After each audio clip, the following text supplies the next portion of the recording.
The following podcast contains naughty language and ridiculous situations. Listener discretion is advised.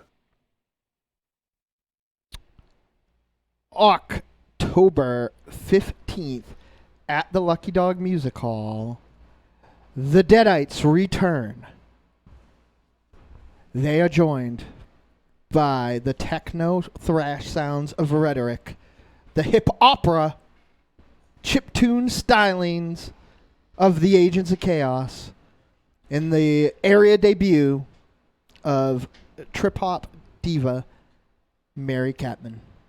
I am pleased as punch to be back in that room, back in that stage. I am also very excited that the voice of Talk Without Rhythm will be emceeing the night. Now, I actually have a big announcement right after this break. But for now, welcome to Trick or Treat Radio.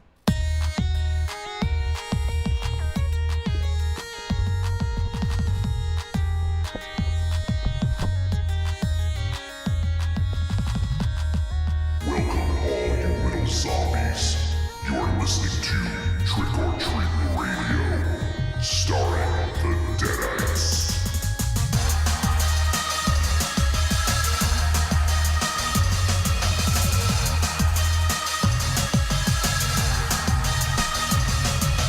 Welcome to episode 214 of Trick or Treat Radio. Trick or Treat Radio is a phantasmagorical spin kick straight through the heart of pop culture, navigated by the Deadites. The Deadites are the world's greatest electroshock band. We destroy monsters, we drink booze, we win championship belts, and we love listening to podcasts. Isn't that right, dudes? Ooh. So I true. love All right, listening some to of us. podcasts. Yeah, some of us Well, do. excuse me. I listen to some podcasts myself. Oh, Yeah. As of a year ago, though, you didn't. You don't listen True. to us. True. Yeah. I live it. I don't need to listen to ours. Raven Shadow likes Yeah. to relive it and relive it and relive it over and over and over. Yeah, it's good. You know, do you remember? Remember? Do you remember? Yeah. What's He Jamemba? wants- Yeah, do you remember that time? He wants to relive the memory when he didn't watch yeah, the movie. It's studying. It's because I'm a fucking professional, so I want to see, all right, well, I did a dick joke here last week. Maybe I'll do a dick joke at this point. And no, it was Bambaleo was in the beginning. Maybe I'm gonna stagger it. I don't want to, become stale. Hey, I hung out with Deadites makeup lady and Dynamo costume maker, the Red Queen, the other day, and she Sweet. says a big, giant hello. Oh, I thought to she was going to punch me. these guys. No, to me, Oh. and I quote, me, Johnny, Mm-hmm. Thank you. and I said, and she looked at me buzzingly, which I don't even think she knows that you guys exist. Well, she wouldn't be the first. We do. And Yeah. I seriously doubt she'll be the last. So I'm gonna go through this quick, but it's very important to me. And with no, this is mostly because of Johnny. I'm gonna say, but this is of no disrespect for. Well, I would say it's mostly because of all of us, but in my eyes, this is something that I feel is a testament to Johnny's hard work. I chatted a tiny bit with. You guys are going to award me a big sum of money for No, doing the work that I but- do. Thank you very much. I would like to. The Is this going to Deadites- take long? 'Cause we got a show to do. Will you shut up, Lips McGinty? You do fucking two lips. You do two fucking yogas, What the and fuck you you think you call don't me? look like a watermelon still. Lips McGinty. Yeah. Is that what he said? Lips McGinty. He said- That's he it. said- I'm changing my name from Monster Yeah. Zero to Lips McGinty. All right, I'll change the intro. Fucking- It's like the fucking podcasting with Veruca Salt. Is this gonna take long? So anyway, we are about branding, and as we know, the Lucky Dog is no more, and it is called the Cove Music Hall. And in my humble opinion, this is something I did all on my own. I think everyone will agree with me, though it's the thing to do. And I think the Deadites would not. I think the Deadites have a lot of fans right now, and we have a lot of fans right now because of Johnny in the CryptoCast and Trick or Treat Radio and everything. Maybe about 10 more. So I have a new one tonight listening. So from this point forward, the Deadites Halloween extravaganza is done. And from going forward, every Halloween time, the weekend of Rock and Shock, everybody can come and be part from this day forth in the Trick or Treat Radio Masquerade extravaganza. Nice. So all the press releases went out yesterday with the new rebranding and the new name. Press releases written by my comic book writing partner, the beautiful and talented Jenny Isme. Let's get her back on the show. It looks terrific, yeah. And so yeah, that's that. Awesome. That's what it is now. So, very cool, man. Yeah. So there is a not a discrepancy, but I think the club went ahead and made a bunch of promo stuff and not called it that. Yeah. But so there'll be probably some. I'm not going to go and change the event thing. Yeah, no need to. Yeah, but so there it is, folks. When you travel from near and afar, that's what you'll be doing. So throw a fucking pillowcase over your head. Maybe you'll win a prize.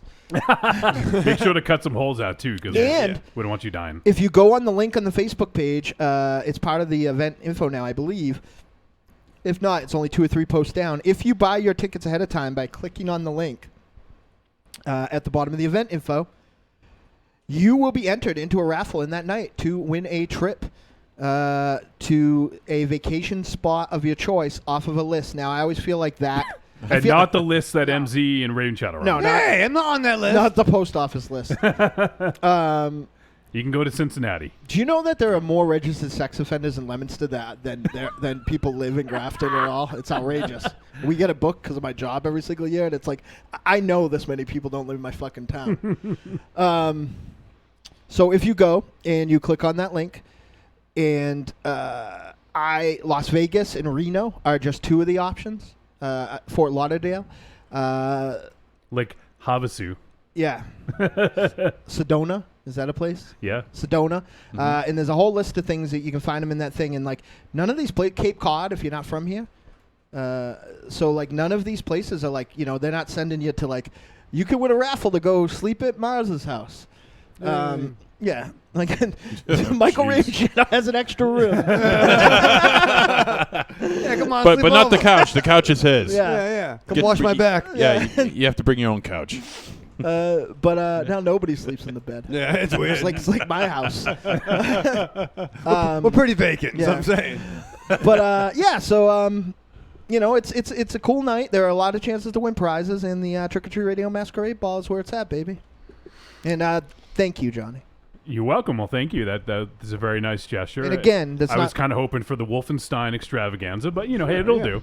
Yeah. I mean, Raven Shadow Monster Zero, not for nothing. You know what I mean? There's a lot of and Bambaleo that got us in the fucking dance. There'll be an asterisk, Yeah. and the bottom will say, Bombaleo. Yeah. So, dear God, no, that was a thing. I talked to Vigilante today, and he said hi to everybody. Nice. That's awesome. Vigilante's he's got some talented It's offspring. fucking outrageous, right? Yeah. I go, I'm like, so how are the kids? He goes, well, as of a month ago, they're in a band. And I go, oh, that must A month? Yeah. They've done more in a month than we've done in 20 years. I'm like, I think, yeah, he said it wasn't very long. I think he said a month. I go, They already got a record deal. no, they do. They're on Monkey House Records. What the fuck? Because I was like, maybe Dynamo could put that out. But, no. Yeah, so technically, I guess one of them is a grandchild of mine because it's Jimmy from the Fancy Sauce's daughter on vocals, and then the Vigilante's offspring on rhythm section. Nice. Basically, the guitar player and the bass player switch off. But it's outrageous. There's a video of them doing a fucking radio interview. I hope they're not listening because that's a effing radio interview. Nobody wants to talk to us, but Yeah. check out the band, guys. I'm very, very proud of these guys. It's Evil. I don't know if it's Philip or Felipe, but I think Felipe. it's Felipe. Yeah. So, but definitely check them out. They're awesome. Willie from the Independents did their T-shirt, and it looks awesome. And Oh, I saw that. yeah, real great. I mean, right now they're doing covers mostly, but Just a matter of time. that's what we would. I mean, when I was their age, we were not only playing covers. Tiny and I were singing in an English accent. So in his garage to 3 people who were entirely disinterested. But they're like playing shows and they're doing stuff. They're jamming with the Pathetics. Like That's funny. A few years later, we would play. We would wrestle in your backyard to 6 people, so double the amount. Yeah. I was moving on. See, if I can live to be 200, I'll be fucking Justin Timberlake because that is the speed that my career is building. Your trajectory. Building momentum. Well, we may have some new listeners on tonight's show because we are going to be talking about podcasts, and I did put out the call for people to submit their favorite podcasts because I want to hear from other people and find out what other shows are out there because, I'm so insulated now with the network that I try to focus on stuff that's going on our network, and I listen to our friends' shows, but it's very difficult for me to get outside of that bubble and to find new shows. So I did put a call out and ask for some submissions of people to go ahead and, send us some of their favorite shows and we can find out what other shows are out there. Maybe we can, turn us or other people onto some new shows. You must love doing Robert E. Ronsky's show, huh? Why do you say that? Because nobody fucking yells at each other. No, everybody's sober. Oh, yeah. It's a moment of zen for you. It is. It's a nice little vacation. From Nobody throws anything. the chaos that goes on during the other all the other shows. You don't even know half of it. If I could only see into the future. What would you see? Chaos. You'd see Tim from Korea. He just look into a crystal ball and it's Tim. He's like flicking him off. Fuck you, Dynamo. So who's in the chat room, Johnny? I don't know. I do want to run down what else is going on. Sorry. It's all right. So in talking about our favorite podcasts and other podcasts out there, Dynamo has put together a list of his top 13 podcasts. And we'll go over the criteria and all that later on. But The criteria collection. Yeah, the criteria collection. You have that to look forward to. I know Dynamo agonized over it, so Cult of Muscle 1 through 9. looking forward to hearing that. And then before that, we're going to review an Italian flick. It's actually in English, thankfully, Raven Shadow. Yeah. So for you, Yeah, but so it's Italian and in English. They should have just like me. They should have just done it. They should have just. Well, part of that's true. The Italian part. And, They should have just done it in English, but we'll talk about that later. And it's our friends over at Artsploitation Films that put it out. Yeah, those guys are great. It's called The Perfect Husband. The Dynamo Maz story. I don't think it's anyone's story on this show. No. I was going to say The Perfect Wife, but I bet you Wiley will disagree with that, too. So that's what's up for tonight. And, what we normally do if there are new people tuning in, we normally just have kind of, half hour to an hour of just shooting the shit and, just doing whatever, talking about what's on our mind, derailing the fucking show like crazy. And then around the 10 o'clock hour or the second hour of the show, if you're listening to the podcast, then we start getting into the review. And Mars is what? Nothing. What are you doing? I've been debating for about 3 weeks, and I almost just did it. If I realize that I have access to the thing that drops Monster Zero's chair. And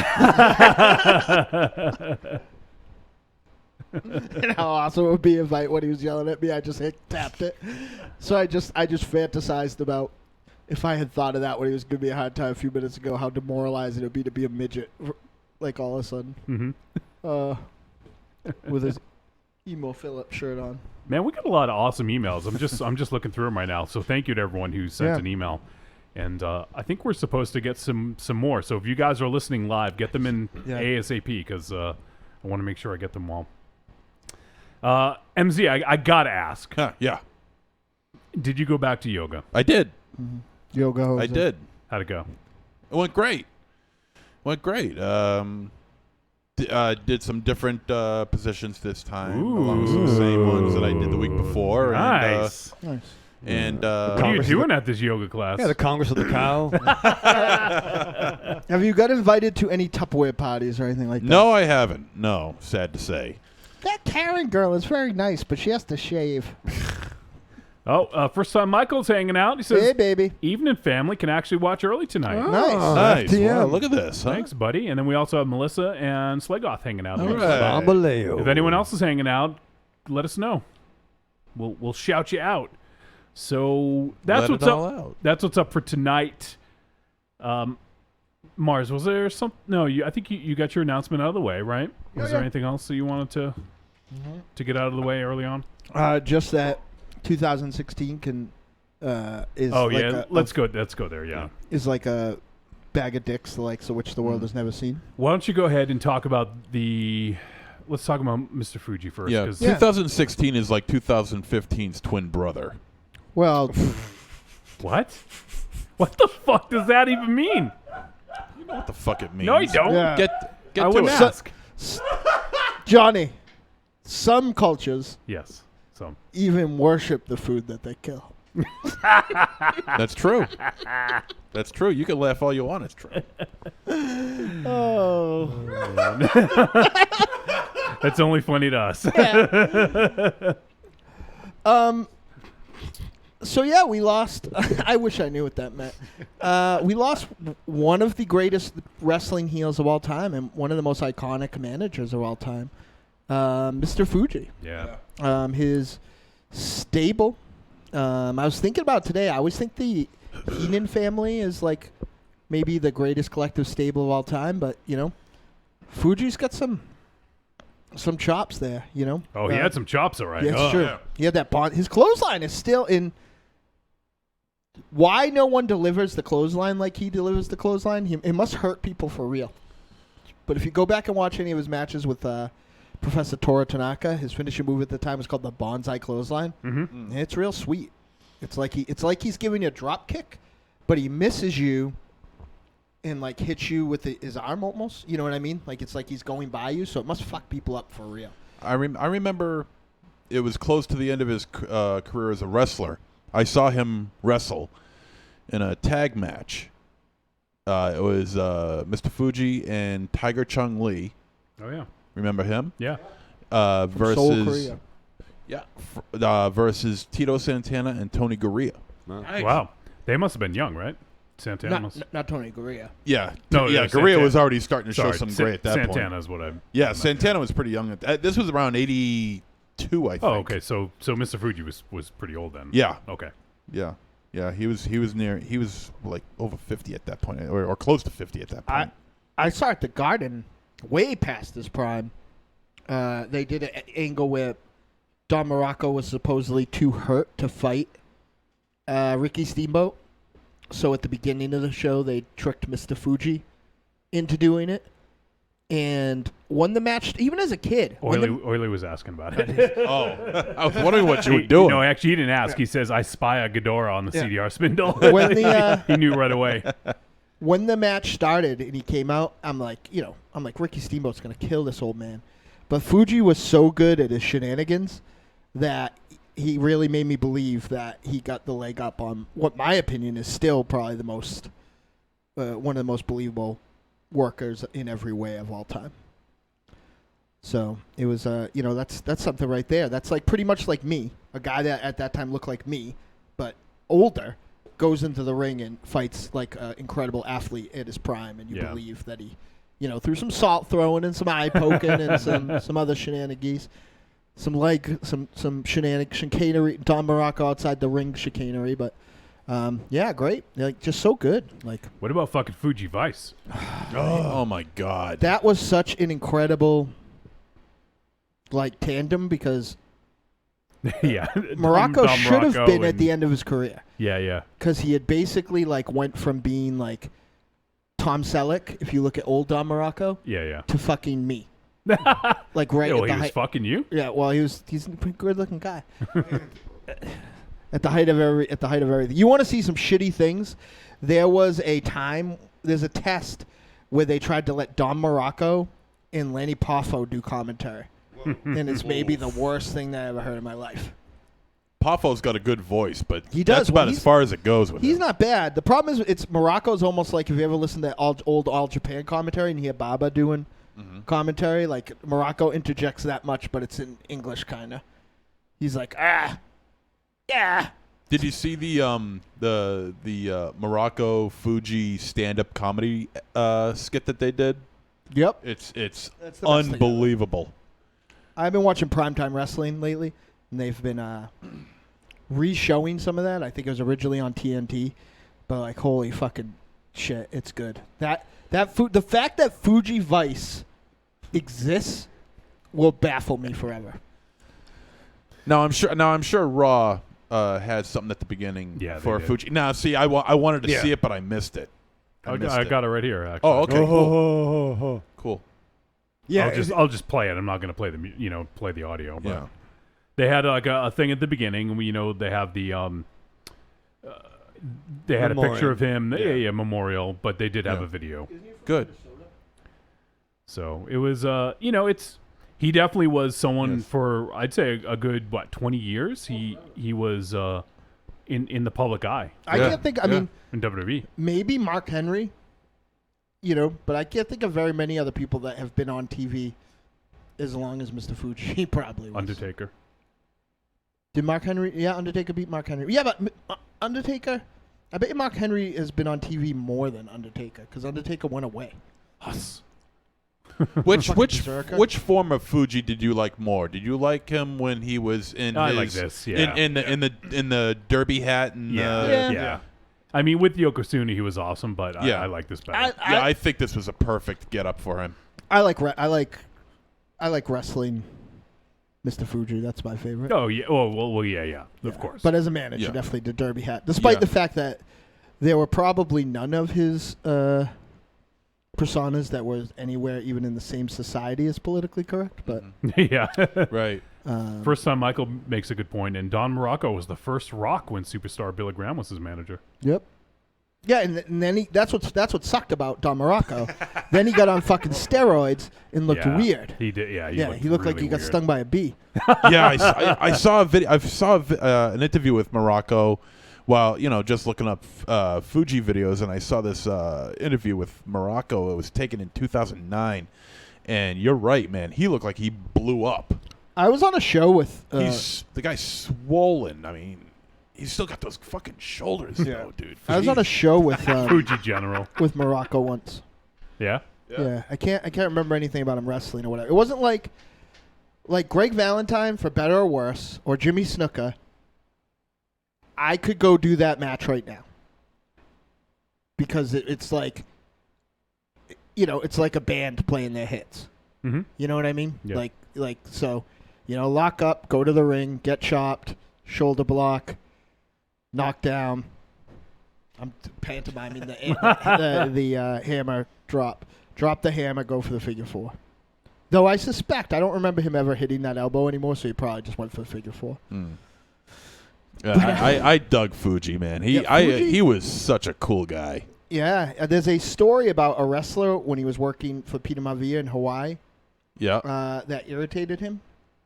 So he had him over for dinner, and he had this isn't an endearing story, but it's a legendary Fuji story. He went to the wrestler's house and stole his dogs, and cooked them and fed them to everyone. Jesus. Wait, what? Yeah, Can't do that. That's not nice. that's 70s wrestling for you. People tell that story now crazy old Fuji. What a silly man. Yeah, I don't know. He was I think he was the biggest ribber in the history of ribbers. I think he would do some crazy Oh yeah, shit to that's people. what they said is that he was Yeah. one of the That's more than a joke, though. classic ribbers of all time. I was reading up on him, and they said that it said that one of the ribs that he used to pull would be he would stand up next to a wrestler. Let me interrupt real quick just Yeah. to say, for those people who don't know, because it's not just a wrestling term, but it's used a lot in wrestling. A rib is a joke, basically. Yeah. Or a Practical prank. joke. Prank, yeah. And what he would do is that he would stand next to a wrestler or whoever up close. Then he'd whip out his dick, piss on their leg, and then walk away. And whether or not That's what Dynamo did to you last week. Or he did to himself. I don't know. I can't tell yet. I have to say I would have been okay because that's around the time in the show I have to stop peeing every week. If the Michael Raven Shadow iPad incident hadn't happened, I would have been able to hold my shit together. It fucking blew his mind. Oh, it's a fucking weird iPad. Speaking of, just to interrupt this little thing real quick, is I read Renato Jones, the 1% #1, and loved it. Yeah, it's a fucking masterpiece. I need to get 2, 3, and 4 now. Yeah, I I have two. Rufus and Renato. Four Jones. is waiting for me at my friend's at Hall of Heroes, Hall of Comics. Hall of rather. Comics, yeah. But for fuck's sake, I loved it.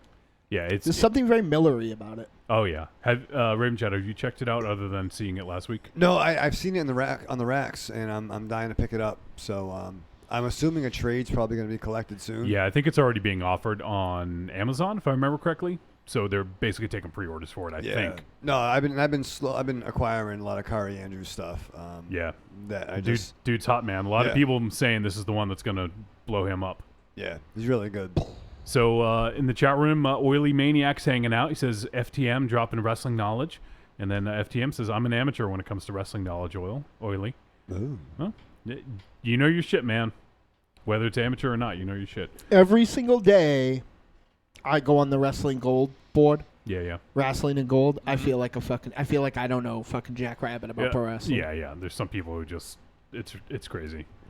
But let's get to the other person who unfortunately passed away this week. Gene Wilder. Man, yeah. This one I think affects all of us on the show here. Oh yeah. Yeah, it's no good. Mm-hmm. If you didn't I think all of us probably grew up with Willy Wonka and the Chocolate Factory as Sure. one of the all-time great Oh, forget about it. not even kids films, but just great Yeah. films, you know. Yeah. And all of his work with Mel Brooks and Young and Frankenstein. and the Yeah. stuff he did with Richard Pryor. Yeah. I Stir mean, crazy. I was seeing Multiple that as career, multiple points of his career, which Yeah. I find is very. And I've been saying this all along. He is a much better actor than most people give him credit for. Oh, I mean, he was I think great. his fantastic, his yeah. comedy overshadows the fact that he's he was a really good actor. I mean, if you look at the Women in Red, like he's basically acting with like a fucking And he Oh, yeah. bookcase. he directed that too. Did he? And he's Was that so the one he directed? I'm I not can't sure. remember. Who was He's he? so fucking funny I'll in look that it up. movie. The scene where he's naked and he's got the pillow Yeah. covered and stuff. Yeah. It's so fucking funny. The But strut he was does. good. And, everything you want to know about sex or the producers. Oh, yeah. he- So back- let me talk real quick about producers because that is one of my all-time favorite movies. I don't know if you guys were aware of that, but Yeah. I've seen I that had movie no idea you even knew of the movie. at least 10 to 20 times. Really? Wow. It is so fucking funny. I show You it. shock me. You shock me sometimes, dude. You didn't know that I love the I producers? had no idea You know that that I you love Mel Brooks. Yeah, but I didn't know that you liked the producer. Well, why wouldn't I like his first No, movie? it's just I just you just never brought it up, but not that We not talked that you about it all would. the time back in the day. Oh, shut up over there. Oh, did you ever see fucking Evil Dead? That's a weird movie. Yeah, you might have seen the remake, but there was a movie before that. Oh, for Christ's sake! That's fucking weird. You ever see Star Wars? What's Star Wars? Hey, you guys Say say it again? Have you ever heard of this movie called Cannibal Holocaust? Never heard of it. Well, you like that movie? Oh, It's got sick fucking demented shit in it. You like that? Yeah, they kill animals in it. Oh, You man. don't support that. What? That's fucking weird. Well, anyway, what were we talking about? Gene Wilder. Gene Wilder, and we're talking about the producers, and that to me is one of the funniest movies of all time. I there's just something about it, man. Like Yeah, fucking Zero. Mel Brooks, The other Zero Zero. Mostel is Yeah. so Yeah. fucking hilarious. Oh god, that movie is a absolute classic for me. And him and Gene Wilder playing Leo Bloom was so good in that movie. It's unbelievable. Yeah. He did a. I can't remember the name of it. I could have just looked it up on IMDb, but he did I got it right here. a series, noir series. I think it was for AMC. I remember watching it. I can't remember the name of it, though. It's killing me. It was made back in maybe late 1990s, early 2000s, I think. It wasn't his TV show, was it? Something Wilder? No, that was Wait, a comedy. That was a comedy, and that was a funny comedy, too. He had a I don't TV care show? what- Yeah, Something Wilder. I watched that. I remember watching that. That was Yeah. a funny show. From too. 94 to 95. What? Now this is something I fucking have not heard before. So, what's that? What was that about? Was it a sitcom? Something Wilder? Yeah. Yeah. Well, I don't know what it is. Can you fucking explain it? Maybe people in the fucking chat room don't know what that is. It followed the basic simple formula of Okay. a sitcom. Gene Wilder just would walk Gene on Wilder and everybody go, yeah. I mean, Alice Cooper was on the show at one point. so- Yeah. What? Yeah. There's a classic picture of him and Gene Wilder With all the done up in makeup on. makeup on. Yeah. Really? Yeah, and Alice Cooper has his hand around his throat. They're Gene both wearing Wilder. leather studs and shit. Yeah. Rottweiler. Buckwild. Here it is. I'll pull the picture. Really? up. Yeah. Yeah. See? My God. That's awesome. Was it on? Here's my question though: was it on before or after Das Doga Husabu? That's my joint. Let me just call out. We have a first-time viewer. Well, at least in the chat room. He actually, we're going to hear from him later on. He sent us a voicemail, but Raven Johnson is hanging out. And he's part of the Retro podcast. Okay. And so we're going to hear from him later on, but I just wanted to call him out because he's in the chat room right now. Cool. What about you? What about Raven? What about Raven Shadow? Yeah. What about me? What about Raven Shadow? Yeah, big ups yourself. Let's go. So what's everyone's favorite Gene Wilder movie? Man. It's tough. I'm going to go. I know it's not going to be anyone else's pick. At least I don't think so. So I'm going to stick with the producers for me. But Willy Wonka's got to be a close second. Yeah, because Willy Jesus Christ. Wonka's got to be at least in everybody's top 3. Oh yeah. And I mean, it is a tough. It is a close call. It's young Frankenstein. I think Frankenstein was the role. Like, it was really over the top, but I really feel like it was like, you hear this cliche, but I feel like it was the role he was meant to play. Like, no one else could have been that part. Oh yeah. No. Yeah. Oh, he was brilliant in that movie, and He shows a lot of range too. he does. Yeah. Yeah. Fucking scary And- at times and a fucking jerk. Right. Yeah. You know? He's a badass. Really. I mean. He's a badass. Destiny. And, Destiny. And Stir Crazy. Yeah. I just love him in Stir Yeah, Crazy. And that was the second movie I saw him in. So I Yeah. saw him Willy Wonka, and then Stir Crazy was always on cable. Mm. So I remember that movie significantly. And of course Blazing Saddles. I mean. Oh God, yeah. Jesus. And even Couldn't make 15 that. is my limit on Schnitzer. Could not make that movie today. Oh no. no. No You said way. you said rape twice. The little bastard shot me in the ass. That's my favorite line from him in anything he's done. It's my favorite line. It's so funny. Oh. I even liked See No Evil, Hear No Evil. That was my joint too. Young Kevin Spacey Yep. was in that joint too, nice, with yeah. the chick who was in Black Scorpion, whatever the fuck her name was, Black Scorpion. the hot chick.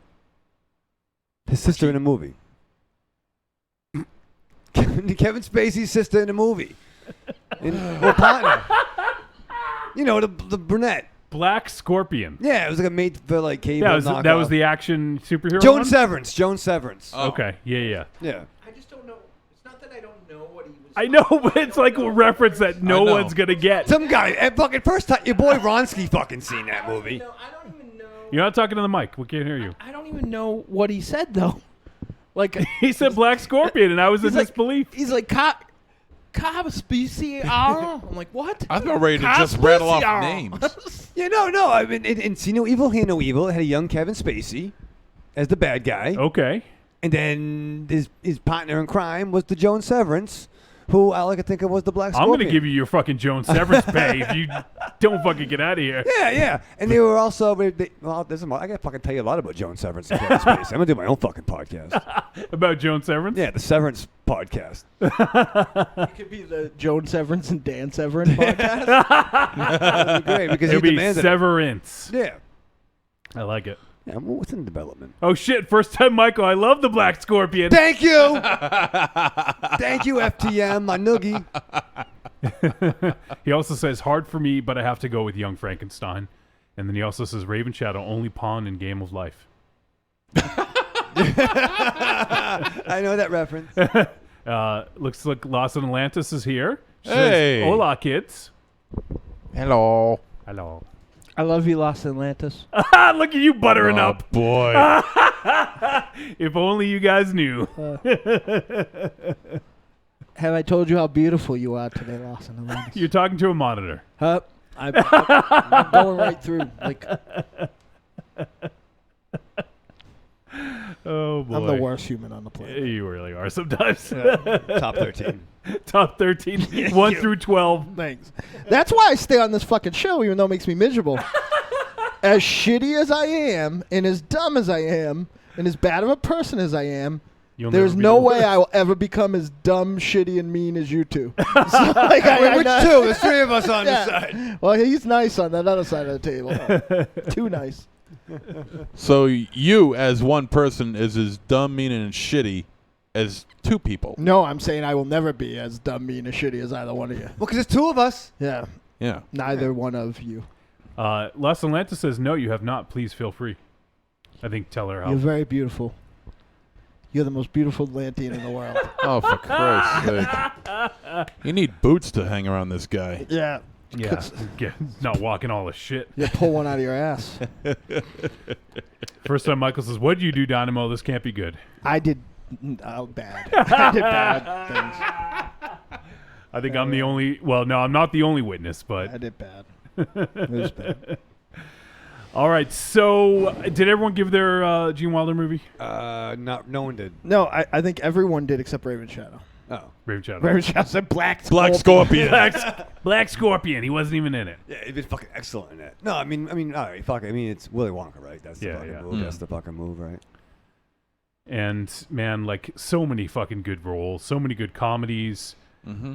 and granted, it wasn't really unexpected. Right. You know, I think a lot of people knew that he was sick. No one knew Yeah. about the Alzheimer's, but because that was kept hidden. But you know, people knew that he probably wasn't doing so hot. So No, and there's also one other death that happened.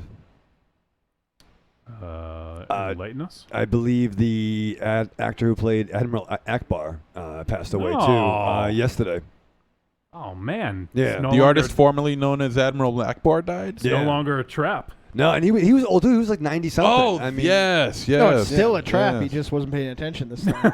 Yeah. Aw. Yeah, nice. It's a nice. trap. Yeah, nice. Is Ron Perlman supposed to be the Punisher? I mean, Deathstroke? No. No, I don't think Why so. is he sharing? Why is it a big deal that he's sharing the? I think it's the dude from the Magic Mike and the True Blood, Yeah, it is. Yeah, it is.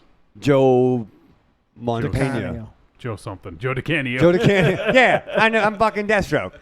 I'm Deathstroke. Yeah. Fuck you, Affleck. Yeah, I'm Deathstroke. Dynamo has no credibility as a critic. Yeah. Yeah. Why don't you watch some movies there, Wayne? Follow me on Letterboxd, Stock Deathstroke. Oh man. Yeah. Los Atlantis says, "Yeah, funny how that raises suspicion. What? You with your niceties, I am always very nice.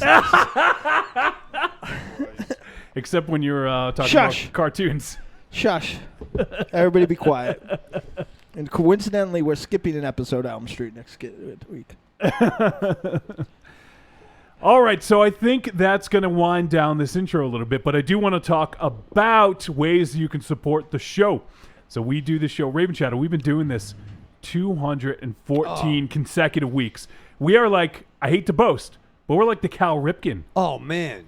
of Wednesday Night Podcasts. No, we're the fucking Calvin Coolidge of fucking podcast. What does that mean?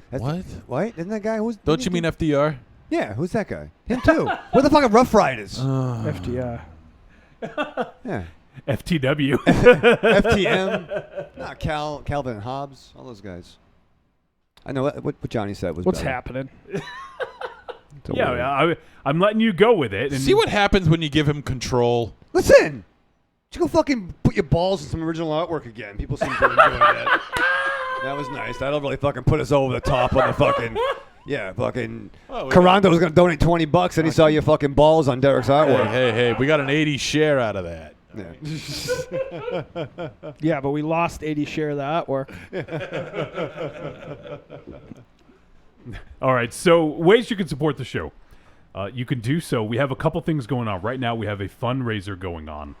The fundraiser is to raise funds for Castle Wolfenstein.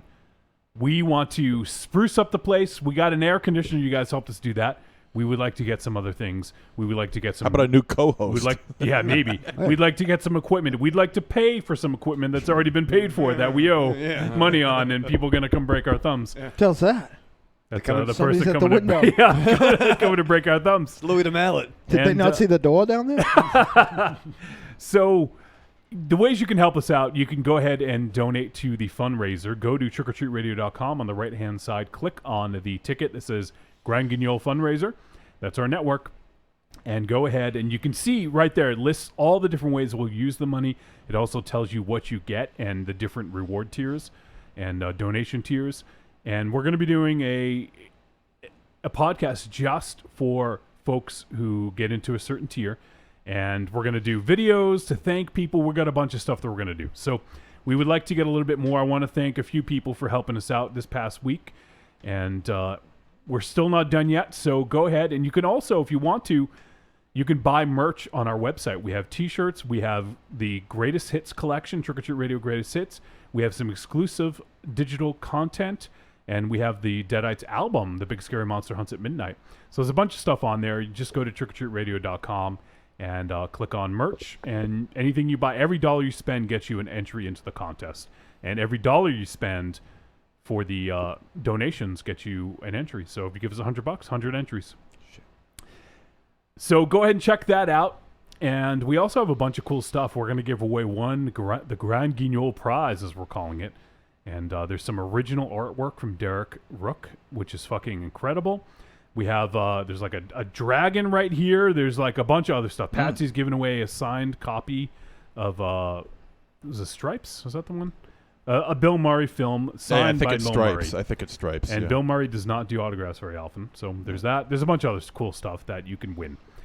So go ahead and check that out and help us out. We would really appreciate it. Also, if you do a lot of shopping on Amazon, we have an Amazon affiliate link. Just go to trickortreatradio.com, click on the Amazon logo. My Amazon is broken. Why is it broken? I am not sure, but shit I pre-ordered didn't come. Shit I ordered didn't get delivered. Like, I called them Monday, actually. So what's going on? And they're waiting to hear back from. All right. Yeah, so Well, that sucks. it sucks for my bank account, but you'll probably get a lot of money for like 10 pre-orders that I ordered ahead of time. So if you do use Amazon, use our link. Just go to trickortreatradio.com, click on the Amazon logo. Everything you purchase in that session gets attributed to us. Raven Shadow, it doesn't cost them any extra. But it helps keep the lights on. Our lights, specifically. Yeah, it's really, in the air. It doesn't leave your lights on. Your lights have been dim for the past 4 Listen. years. What? Listen. What? Why don't you go? What? What? Do something. This dude Are took... you, are you wearing your Emo Phillips shirt again? Can you push the I fucking am. button on the chair, please? Hit the fucking trapdoor. I can't even do it. This dude took yoga twice, man. He'd be able to handle it. Yeah, he can handle He's it. like Stretch Armstrong. So we also, our friends over at Horror Pack, they give away 4 DVD, or not, they don't give it away, but slow down. you can get 4 DVDs or 4 Blu-rays delivered right to your door every single month, and they got some exclusive stuff happening in next month's pack. So you will get a DVD or a Blu-ray you don't have because it's not possible for you to own it. So if you go ahead and sign up for Horror Pack, you can get that. And we have a link right on our website, once again, trickortreatradio.com. Click on the Horror Pack link and go ahead and sign up, and we get a tiny cut of that. Also, our friends over at XSplit, they provide the streaming video you see here, and they do some really cool stuff. If you guys want to do live streaming for your podcast, if you want to do Let's Plays, Watch Us Dies like our friends over at Haunting TV, go ahead and check out XSplit because they have some really amazing software. So give them a look. Actually, Johnny, I like the new little new look of the what do you call that? The The Chiron? the Chiron, yeah. Oh, that's like 2 months old. What? No, the lights on the posters. That's something different. Well, I This. fucking like it. Yeah, Whatever it's this right called, here. I You like like it. that? Yeah, what do you call that? The first page? I'm not sure. What is that? Well, it's just the episode art, you know. The episode art, yeah. Yeah. It- Yeah, you know, spend a little time working on that. Well, I'm saying that it shows, you know. I recognize. That's not XSplit, that's me. I like fucking, you know. If you want to hire Johnny, like my friend over here, Johnny Wolfenstein, you can come over to the studio. He'll make your fucking front page look good. Podcast people, we've had better shows. Yeah, the piss episode was fucking riveting. yeah, or the shit one. Has there been a cum episode? Has that happened? Yes, there was his fucking shirt. What bodily fluid are we missing? Blood. Is there a blood one? I don't think so. Well, I'm sure there's going to be eventually. What if I fucking punch Bunce's ear on the snoz? His snozberries. So Raven Johnson says Walmart has decently priced frames if you ever want to frame those beautiful posters back there. We do, Raven. We definitely want to frame them. It's a shame that they're not, but funds. That is the reason. We do have the. Didn't we not do it on purpose? Those ones in the back though, because of the reflection. No, we don't have any frames. No, I thought we talked about it. I feel like no. Well, the I thing wanna is, get frames. well, the thing is that I mean, you can't really get those at Walmart. The 26 by 41s you can't really buy anywhere. You gotta get them either online or have them specially made, which is Which ones are the outlandish. 26 by 41s? All those? The only one that's not would be the Battle Royale, the Spanish Zombie. Let me see. Because 27 by 40 is the standard one sheet size, right? Right, Yeah. right. And let me see. I think also the Day of the Dead poster over here is also Okay. not So 27 by 40. you're right. Everything else here is 27 by 41, with the exception of the fresh French grands that you cannot see. Raven says yes, you can. Yeah, he knows. He yeah, knows. Raven would know. Yeah. Where? It's all about Raven. Yeah. He says they're $20. Yeah. I'd like to know where. Yeah, right. If you got $20 to send Walmart. us, that'd Walmart. He help. said. Well, I go to Walmart all the time. I know you do. We know you Yeah, do. you take fucking selfies in the fucking poster aisle. You're their new fashion ambassador. Have you bought yoga pants yet? He said 20. No. He said 27 by Not yet. 41. Yeah. I've seen 27 by 40s, not 27 by 41s. He I'll says take another look. $20 I mean, Walmart 27 by 41. if that's the case, I'll take a look.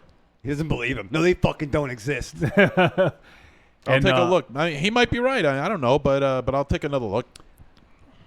And Oily says, anyone notice MZ's rocking the Team Emo shirt? And yes, we did. Yes, everyone's I think- commented. I don't know if Oily said that before we commented or not, but it looked like the stream was freezing for Melissa, but I think it's just her because she's having a storm. And Oily says, can we get an Elm Street Kids and Cult of Muscle team-up review of 31? I wanted to do that before. Los Atlanta says, I'd be down. No, you wouldn't. That would be interesting. I don't think that those guys would go see 31. That would be the problem. And a couple people in the chat room are saying they're really excited. Like, I think Melissa and Stephanie are both going to see 31 tomorrow night. Lucky. I can't believe Sneak preview. it's not playing Lucky. anywhere closer. Normally, The closest place is like, what, 30 minutes? Framingham? normally we get those things end up in Worcester. the Regal in Salmon Pond. Yeah, either that or even the one we normally go to all together, right? Yeah. But definitely, like Monster Zero and I have been to over the years a few things that they've got at that Regal for one-off. Fangoria used to have screenings there that I think only me, Monster Zero, and Mike Baronis knew. Oh, yeah. Yeah, that's right. Or at least that's all who went. Raven says, they're in the frames area. They look deceiving. I'll email a pic. Okay, thank you. And Oily says, please make it happy and please make it happen in regards to the Cult and Elm Street team. I don't know that it would be like cordial because they're always mad at me and Wiley's mad at me. Everyone would be mad at you. Then. Yeah, like it won't be like they'll be mad You're at the me. most that they- despised person on the planet right now. Well, right now, they'll be always. They'll be mad at me. That's why Raven Shadow moved to Lest. He wanted to fit in. Hey. Where's everyone hate Mars? But yeah, I don't know. I did mention it to Wiley at one point, I believe. But I don't think that. Maybe if I bought them tickets or something, but I don't think otherwise. Shit. Jakey and Raven just bought Trick or Treat Radio Greatest Hits Volume 1, 2, and The Big Scary Monster Hunts at Midnight. thanks so much, Oh, Raven. shit, dude. Thank you. buddy. Thank you. That's Thank you. awesome of you. Yeah. He's probably like, I want to know, because he's probably confused. He goes, I want to know how that guy in the Emo Phillips shirt makes music. I'm the guy in the crowd that makes everybody look good. You are? I fill out the crowd. That's right. He usually leaves before we play. Yeah. Even. See you later. Yep. Agents of Chaos were good. Well, see you later. Good night. I got my free comic book. I'm out. I tossed around a stuffed Spider-Man for a couple of minutes. I'm good. Later. Where's my cane? Melissa says, and what about Creepy Girl? I said Melissa. Sorry, I didn't use your name. I said Melissa. Nom de plume. So I think that's going to do it. We should cut to a break in just a moment. Raven Shadow. Yes. When you're getting ready to sit down and watch The Perfect Husband, I really want to know how you prepare for this movie. What do you do to prepare for the perfect husband? Well, a title like this, I guess I look back and I think about mistakes. I was gonna open photo albums and I start crying. I don't do that. That's a bad thing to do. Then remember, I got to sleep on the couch. Yeah, and it's weird, I mean, it's fine. It's a nice couch. So all that's going on now. I'm getting fucking depressed like I was the other night. So I order a pizza and start drinking heavily. Before I do that, I pass out in loneliness. I strap on.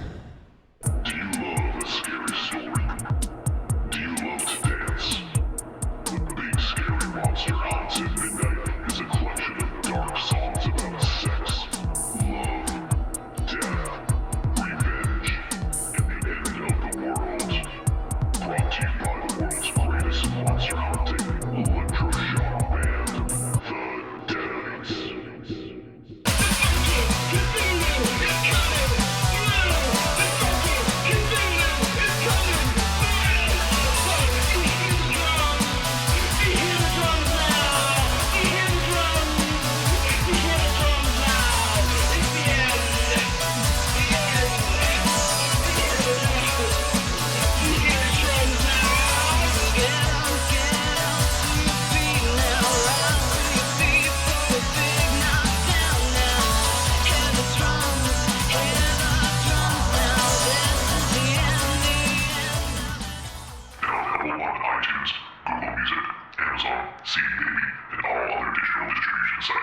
This October, the Deadites return to the stage on which they made their name, in the room they made dangerous. October 15th, it's trip-hop goddess Mary Catman, the nerdcore sounds of Agents of Chaos, and the evil grooves of Rhetoric. And then, it's the dead, it's the rad, it's the funky, it's the Deadites. October 15th, Rock and Shock Weekend, it's the best night of the best weekend of the year. At the Cove Music Hall in beautiful Worcester, Massachusetts. It's the return of the Deadites Halloween Extravaganza, hosted by the voice of Talk Without Rhythm, El Goro. I'm Mike Allred. For the gidgiest listening experience, you gotta check out Trick or Treat Radio. Hello, darlings. It's your favorite whiskey-drinking, litigious, singing, dancing fantasy girl. Want to reach out to me and the world's greatest monster-hunting multimedia organization, the Deadites? Log on to Facebook.com/The Deadites. It's got all the info you need to follow the world's greatest monster-hunting band, like live appearances, info on your favorite Deadite, music, and all the links you need to our new weekly multimedia and all our side endeavors. Too many letters on Facebook? That's okay, sugar. Just follow us on Instagram and Twitter @The Deadites. Hope to see you soon, and we'll leave the lights off.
All right, we're back Yeah, on Trick or Treat Radio. we've returned. And we are going to review a movie called The Perfect Husband. Hey, not to steal Raven Shadow's bit, but thanks, by the way. Thanks. Definitely a good time to watch this movie. I really enjoyed it. I gave you guys options. Yeah, And you guys picked about this it. one. Yeah, especially the mental illness part. I really appreciated that part. Thank you. It's real good.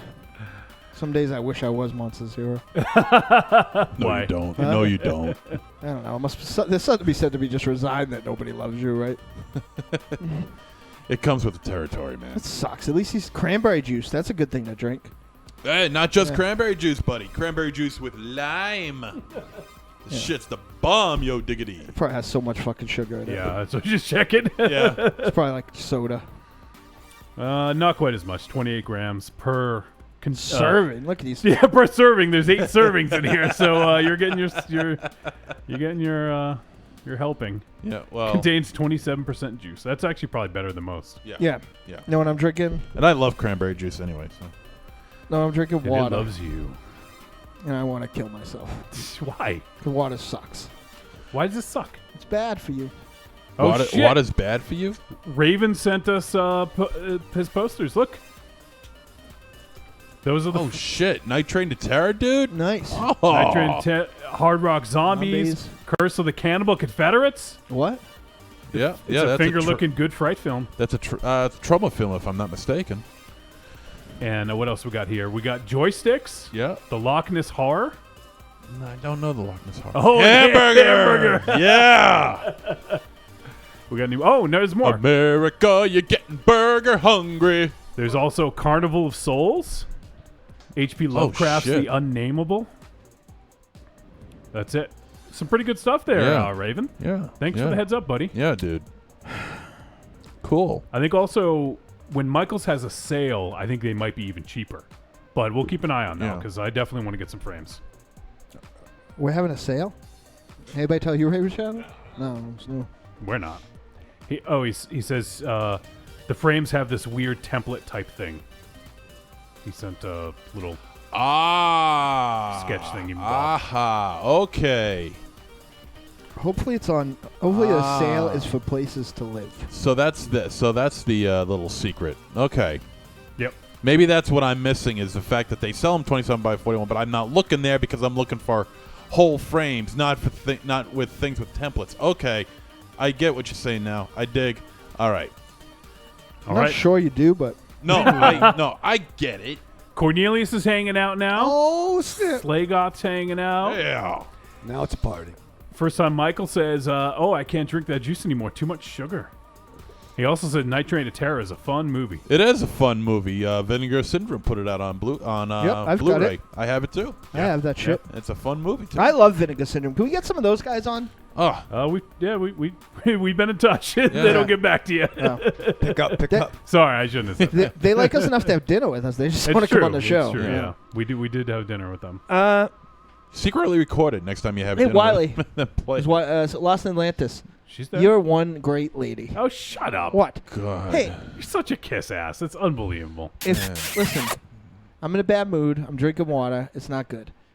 It is good. What do you guys think of water out there in the chat room? Sucks. great. Sucks. Fucking Look, I have a whole too. thing already. Yeah, great. I'll drink with you. Yeah. Yeah, great. Here, It's fucking cheers. Thanks. awesome. Cheers. Yeah, great. Cheers. Yours probably David has, Shadow. Yeah, I love yeah, fucking yours drinking probably has water. wheatgrass in it. It's straight up water. Fucking vegan Well, I got water too, but there's just a lot of cranberry juice in it. Sugar and raspberry. It's a joke there. This sucks. Razzmatazz. I'm gonna throw this. I'm gonna wait till a car goes by and whip this water at it. All right. Yeah, great. So we're going to talk about The Perfect Husband.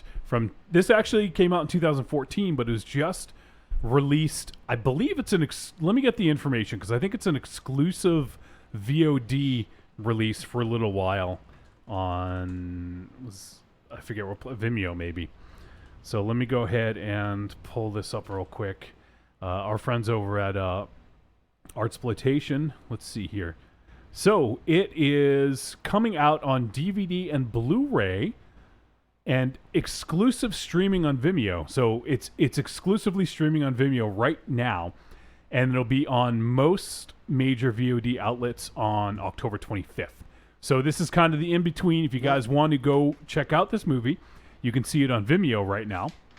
And then later on in October, you'll see it on VOD and Blu-ray and DVD. So... And Artsploitation does some really cool stuff. They put out some really, I guess I'd say cutting edge. Like there's definitely, you can almost tell it's an Artsploitation film when you watch it, right? Would you guys I say? was surprised Sunchoke was not an exploitation film. Like, I don't think it looked as good as the other Artsploitation films I've seen, but I don't think it was as bizarre. And who knows? Maybe they tried to get it. Sunchoke was not. Yeah, I didn't think it was quite as like. Oh, okay. I mean, just in a different way, sure? I guess. It was pretty bizarre, but. Yeah. All right, so let me go ahead and read the synopsis here. Well, first of all, it was directed by Lucas Pavetto.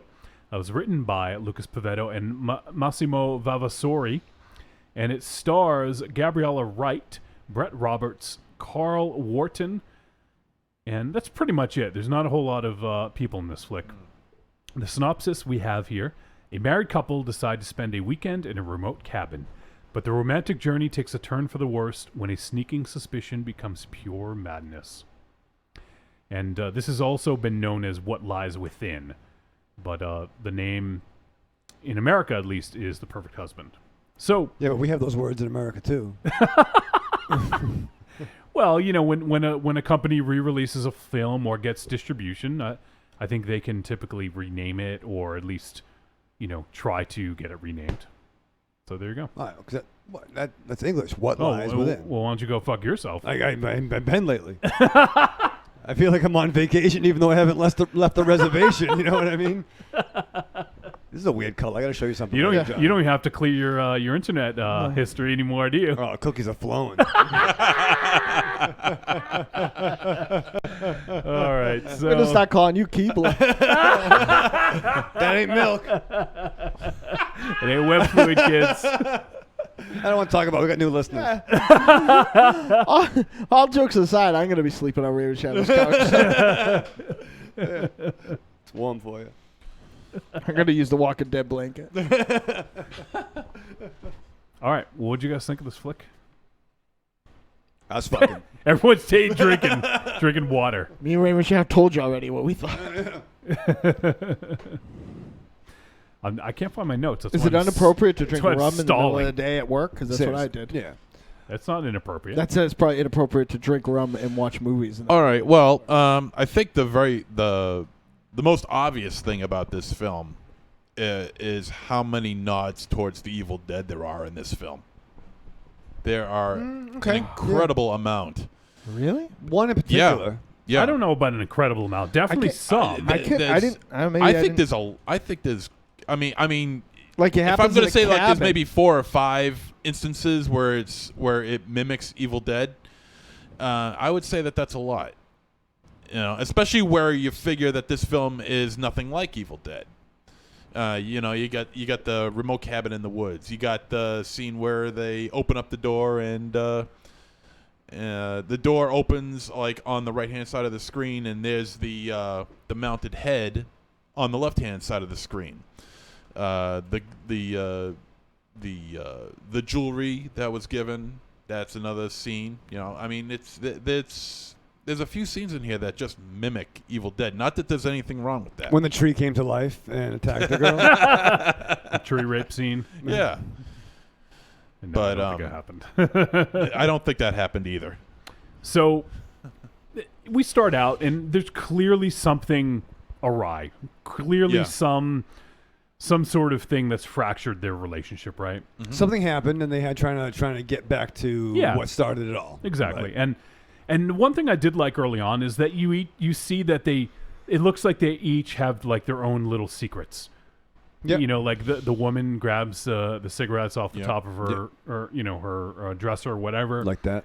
And the husband grabs some meds. Yep. That he finds that were very poorly hidden. Yeah, antidepressant or something like that. That actually said in big bold letters, antidepressant. Yeah. Couldn't really miss it.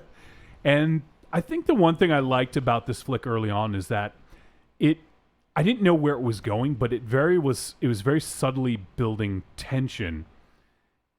But I didn't know where it was going. It was kind of weird, like that scene where she's smoking, where she makes him pull off the side of the road so she can go to the bathroom, and she has a smoke. And all of a sudden, it looks like there's something kind of stalking her, right? Yeah. So you get this kind of uneasy feeling, and you don't really think that's happening. Like I don't know what you guys thought, but I was like, okay, well that's interesting. I didn't know. Yeah. Well, sorry, I'm going to cut you off, Johnny. No, it's fine. And I think most of us try to go into these kind of things blind or as blind as we can. Knowing that it's an Artsploitation flick, it makes you wonder, like exactly what you were saying, like what could this really be about? If you've seen Der Samurai or other flicks like that, they have a Horsehead. There's a history for the unexpected. Mm-hmm. You know what I mean? Yeah, so I like that. To agree with you. Yeah, so I think this unknown sort of thing really kind of heightened the tension and really had me on kind of on edge of like what is the thing that's going to happen, Because the name of the movie doesn't really tell you a lot. You assume that, hey, this guy's a good husband or or not. Yeah. Could just be a reverse play on words. Yeah. So it's not really clear what's going to happen, and they're going to a remote cabin. You assume something bad's going to happen, right? So that's one of the things that I actually kind of liked is it wasn't clear, and it really kind of kept you guessing as to what was gonna, what might happen here. So I thought that was pretty cool. The score I thought was pretty generic though. I liked a lot of what was going on in the flick early on, but I don't know. I just thought the score didn't really do much to help this film. No, I you know what? I really didn't even pay. You much know what? attention to the score this I time kind of around. liked parts of the score a lot. A lot of it I was parts of it completely were indifferent to. Yeah, parts of it were fine, and other parts I feel like it did the film a disservice. But that's just me. But the tension ratcheting up in this film, and it's for an 85-minute film, it really feels like this is a slow burn flick. I felt that the tension that was building in this film was actually really getting to be pretty good. You really, like you said before, you don't know where it's going to go, but Yeah. What the you fuck? kind of My notes just disappeared. Like, I'm not even kidding. Like, I was just taking notes and they just disappeared. Close down the app and reopen it. I don't know how to do that with this particular app. and because they did have a situation, they did have an event that happened in their lives that And that was the other put thing. a monkey wrench in their relationship, Yeah. and they're trying to rebuild. And that was the other thing, though, is that they didn't tell you what that was. No, they didn't, and we're not going to tell you either. No. Though, we're not. But I You can legitimately, ascertain. I legitimately do not have anything else to talk about with this movie beyond that. Like What that's was that? Huh? Because I think the score was pretty good. I don't think the acting was bad. I'm just not 100% sure that English was these guys' first language. And so that was kind of a thing. Not to say that I didn't enjoy this. It's just a matter of, like, I honestly feel like the whole conversation is in that. The performances in this film range from really, really good to really sophomoric. There are certain times where I feel like the storyline, it leaves itself open to certain plot holes that could easily have been closed off by just simple by a stylized storytelling, probably, maybe just taking the story in a different direction. Mm-hmm. Maybe that could have put a roadblock in there somewhere, and they couldn't have pulled off the film that they wanted to pull off. But for some reason, I just feel like there are certain plot holes in this film that it irked me. That people who know that they have to move faster in a certain situation should move faster in that situation, and they don't. One thing I will say, it's hard for For me, no reason at all. It's hard for me to agree or disagree with you because I think this film bears a second watch. That's fair. I mean, I got to be honest. There were probably 2 or 3 instances once I kind of feel the plot was going in a certain direction where I just didn't give a fuck. Okay. I was like, okay, this is what it is. I wish I was watching episode 9 of Daredevil season 2 on Netflix, or They're not all going to be good. That's what it's about. It's about reviewing them. Well, fucking Daredevil 1 through fucking 8 have been fucking excellent. Right, but we're not reviewing those. I fucking wish we were. Is where I was going. But like, that's what I'm saying. I'm like, I'm just gonna finish these bottles. And I'm gonna fuck. Why don't you whatever. start your own fucking Daredevil podcast? Yeah, it's called the Daredevil podcast with Michael Ravenshadow. How's that? It's the Dare to Rave. Oh shit! The Rave Devil. No, but there was a point where I'm like, I don't give a fuck anymore. I don't care. I'm just gonna go to sleep. You know, or pass out, whichever So comes first. did you not finish it? Well, we'll fucking keep talking, won't we? So we're gonna find out if you actually watch this film by No, the time because we're we're not done? going to talking about the end is going to spoil it. So. No. Yeah. But anyway, then there was also part 2. You know what? What really? What There's a almost part did it? 2? Is part 2 on Is the a sequel to this yes, already? on the second episode, called the fucking perfect divorce. There's a particular gratuitous scene that happens very quickly. That was kind of my, all right, I'm done. You know what I'm talking about? I think I know. Involved a bed? No, involving somebody showing up. Oh. A character interacting with another one. Okay. Somebody's running. There's a scene in the car. Yep. And then I know what he's talking about. When it hits the window? how can Oh. she's asking for help and the person doesn't help this other person. I know And what then he scene he's assaults talking. her. I know what scene he's talking about. Yeah, okay, yeah. So that you know what I'm talking about? That lost you? Well, because I was done. I'm like, this kind of escalated quickly. It goes from country bumpkin to No, all of a it's sudden- it's just So the scene on the bed didn't. no, it's it's- just something with someone who is just facing every horrible creature known to man yeah. But that was one that was for me. That was like on okay, that person's way to safety and just keeps coming across worse and worse. Right, people. right. So that was Yeah. a point for me where I was ready to fucking cash out. And the worst thing is that they have absolutely they have absolutely nothing to do with each other. The two adversaries I'm actually against this one person. There's no connection between the two except for that they're just shitheads. right.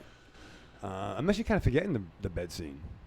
What? Wow, you How can you forget the bed scene? man, I remember it. That's I'm like kinda- that's like the scene. Yeah. You definitely didn't watch this movie. No, I really did. I mean, no. Give me. All right, I'll put it on. For yeah, you. Here, him hold or her? on, Hold on. I'm not gonna. No, yeah. So Jesus. she did it. She did it. Good thing Will we have new you listeners. just watch the movie? You fucking watched the movie. I did watch the movie. Chew your gum. Drink your juice. Yeah. All right, here I'm gonna put it on for Yeah. you. It's I don't know how you could forget this scene. Oh, I It was remember. the turning point. Yeah, it's coming back to me. It's the turning point. Yeah, Remember that? Yeah. It It's did the it again. it's the Charles Durning point right here. Yeah. I'm trying to think. I remember I'm this. trying to think. This is great radio. We're watching I know. this Yeah. here in remember the all that. studio. Yep. She's very attractive. Very attractive lady. Oh, yeah, when they're talking. And, like, then he, yeah. Oh, he ties her up. All right, I saw this. She stays tied up. Yeah, this is bad. This is bad. Now, do you guys feel that the movie kind of, I don't know, try to play it too smart with its conclusion? Well, I don't know if it was too smart. I think it was almost. That's not it, though. I think it was trying. Oh, so I just opened the top thing, whatever it was. Or just trying to. I don't want to. I want to word it in a way. I think that, it did want to have a twist for twist's sake. Yeah, That's what I was going to say. Like, I was on the verge of tapping out. but I am glad I stayed with it for the twist. Do you feel it worked? That's the thing. Yeah. It's one of those ones I think you gotta watch again. And yeah. It because takes a little thinking about. it's hard to replay certain scenes in your head. Like I think you kind of have to. Yeah. I think it's interesting, but it's like, oh shit, like it's almost like I don't want to give this away too much, but you guys seen High Tension? I was afraid you were going to say that. That's too much. That's, yeah. You can't say that without that being it. Yeah. Jump the shot. No. I don't think so. Because that's what popped into my head. I don't think so though. All I'm referring to is something happens that makes you rethink earlier scenes. Sixth Sense. This right here, Raven Shadow. You don't remember this? I remember the scene. I'm trying to think what. When did you watch this movie? I know the ending. I How many beers did you have? I don't matter how many beers I Yeah. had. How many beers? Doesn't matter how many beers. You see, yelling. I know the ending. He's confused. Jesus Christ. That's kind of how I watched the movie, looking like that. Yeah. I mean, I liked it. I liked the idea of this certain way that they played with the ending, but See now, okay, here's a moment where you see how You're it on would be the other board, way right? around. No. Oh yeah, okay, yeah. Yeah. Keep that. What? You gotta keep that. I know no one else could see what we're watching, but you're treading on spoiler territory. Well, I could say it rhymes with my mention. This is the worst review ever. It sucks. no, it's not the worst review ever. Listen to our catalog; you'll hear a lot worse than this. Yeah, see, this is well, they can't see the fucking pot, but you guys in the studio, this is the moment where it would have been. Oh yeah, I realized I was doing spoilery. But this is one of those instances. I'm gonna jump ahead a little bit here Yeah. because Yeah. is that right? I thought the gore. I mean, yeah, I thought there were times where it was getting. Oh yeah. That's there what were I'm talking times. about, Raven Shadow. There were times where this movie was getting uncomfortably Yeah. violent. Yeah, there was some that's one of them. there was Yeah. uncomfortable moments, definitely. You know, and it was getting to be like, oof, you know, Bordering on like really, I don't even know if it like. Without giving anything away, I'm trying to find a word. It's stopped being entertaining, and it was like, no, you just didn't. It's not on the scale of The Girl Next Door. But the thing that happens, I'm wondering if the director is like wanting you to like not feel bad about it anymore with the thing that happened. Not sympathize. Yeah, that's the thing is yeah. something happens in this movie that makes you kind of rethink things that happened earlier, because this is really bad. Yeah. What happens that we're watching in studio right now is really bad to the point of like where I was going, holy shit, this is happening. Yeah, I was getting I was getting uncomfortable with it. Yeah, and that's surprising. So, but there is something that happens later on that makes you go, oh shit, does that have as much impact now? Like, that's why this is a really tough one to review without spoilers. Yeah.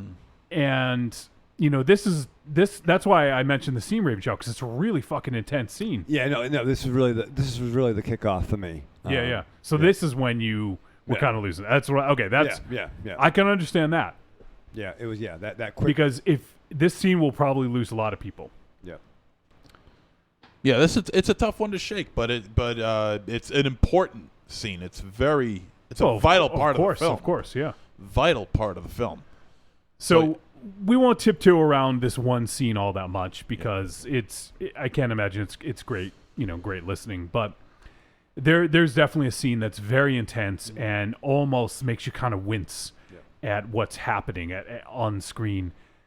And then just trying to reconcile how that makes you feel towards the end of the movie is it actually might make you think differently about it. So it's kind of interesting how they did that. But I don't know, like I thought they built tension well. I thought this was an interesting movie. I was curious where it was going to go next most of the time. And then it just takes a turn with like 30 minutes left or so. 30, 40, about 35-minute mark with 35 minutes left to go. It really kind of kicks into high gear, And whether or not you're on board, that's to be determined, because I definitely think that scene could loosen people. Like it seemed like it maybe did Raven Shadow. Yeah. So, but I think for pretty much only having two actors, I was entertained, and I think they did a good job of acting. And like Dynamo said, English may not be their first language because it is an Italian film. And if not, I think they did an admirable job of being able to. Yeah, I really didn't notice it that much. I didn't notice it at all. I mean, I thought they had cool look. They look good. Yeah. They had a cool look. Yeah.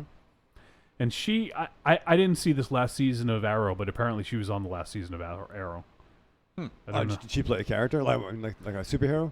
I don't know. I'll pull it up and see. I didn't recognize the name of the character that she played, so I don't know what the character is. But She wasn't a huntress, right? Ezrin Fortuna. Does that ring a bell to you? That's the character's name? Yeah. No, not to me. Bib Fortunas. yeah. All these Star Wars references. Jabba Nobata. But yeah, I mean, the last half hour of this is just pretty intense. It just kind of ratchets up and doesn't relent. I mean, as far as the technical aspect goes, I mean, it looks good. I mean, you could see everything going on. It's nothing special though. I mean, it's your basic. There's some pretty good gore here. Yeah. No. I mean, the gore is good. I like the practical effects that they use in this, and but as far as the way the film looks, I mean, it's standard. It looks good. It looks good. Nothing special. I think it looks really good, actually. Yeah. To me, nothing completely stood out, but it's a good looking film. Yeah. It's well directed. It's well made. So there's not a whole lot more I can really say without getting into spoilery territory. It looks like Creepy Girl, actually, she said, "You guys are making me want to watch it." And well, that's our job. It is on Vimeo, so if you do want to watch it, it is streaming exclusively on Vimeo. And I did think that there was also one effect involving a baby that I thought looked really good. Oh yeah. There was also a scene where baby's crying in the woods. Yeah, that I thought was fucking awesome. Yeah, that the way the movement of the baby, it looked very, very good, real good. So, I guess we could probably start to wrap this one up because once again, can't really go too much more without really getting into spoilery territory here. But is there anything else anyone wants to talk about before we do verdict? I just want to say the thing we're not talking about. I feel like it earned it more than some other movies that did that a little bit. Like, I feel like I didn't go back and watch it, but kind of scanning through, I feel like there were some of the hints there. Like, it didn't come out of left field. We saw one of them. Yeah. So, it's it was an ambush of a movie. But I will say, and I'm not unhappy with what happened, but when the thing you think is going on is happening, though it escalated quick, in a year of I don't know, I was pretty okay with that. Like, if it was just going to turn into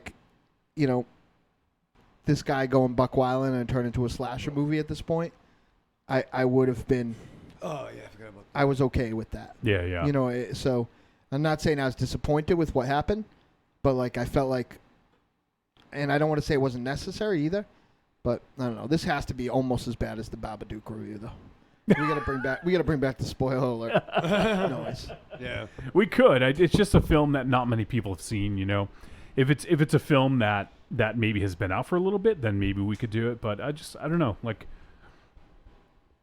But yeah, there's some pretty brutal stuff in this, and it's bordering on is that acceptable? You know. And it's hard to really say. I don't want to give say much more than that, but. All right, well, let's go to the verdict. Trick or treat, baby. I wonder if people would say you're a trick or a treat. Trick or treat, motherfucker. All right, verdict time. We're going to let you know whether this flick is a trick or a treat. And any final thoughts we may have. Raven Shadow. Yeah, like I said, there was a point where I'm ready to be done with this. I am glad I stuck through it though. I am too, because you're a fucking professional. I am a fucking professional. Yeah. It's your unpaid job. It's true, yeah. But I don't know who I could really recommend this movie to outside of the bedridden, the blind. Well, people who like intense horror. No, definitely. Well, I mean, I wouldn't call it horror, actually. Maybe no. a thriller. I don't know. I would call it horror. I feel like people tend to try to like the new thing right now. For many, many years, we had this over genreification of all sorts of art. Now we have the opposite. People are trying to make it so that Green Room's not a horror. This movie's not a horror. Right. Like they're trying to make it so that horror is just like a few specific things, and I felt like there was a amount of repulsion and amount of suspense that I felt rivaled any horror movie that I've seen this year for the most part. So I would say this is horror. Like, fuck the people who are trying to be like make it like just this little sliver. No, I definitely agree. So what I should say is, this is not a movie that I would on like 10 o'clock, smoke break, hey, here's a movie you should check out. But I wouldn't recommend this to normies. You know what I mean? Yeah.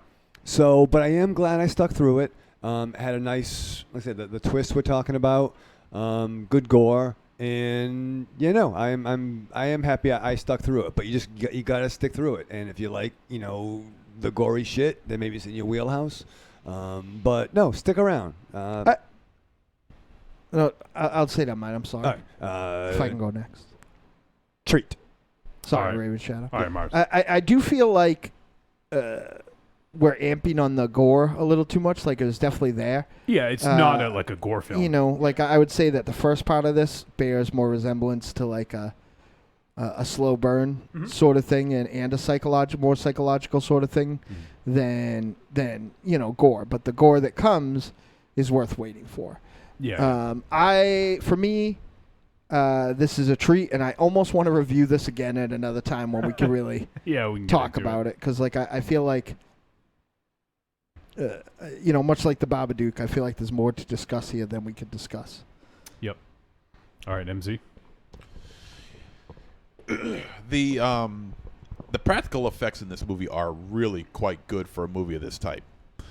I felt that like I said before, I felt that the acting ranged from very good to sophomoric, and certain plot holes could have been closed. However, having said all that, the one thing that this movie did in a couple of different scenes was disturb me, and that is very difficult to do. And no matter what goes on, how it's filmed, technically, acting-wise, gore-wise, if you throw in a couple of scenes in which it starts to affect me a little bit, you've done something right. Yep, that's fair. This is not a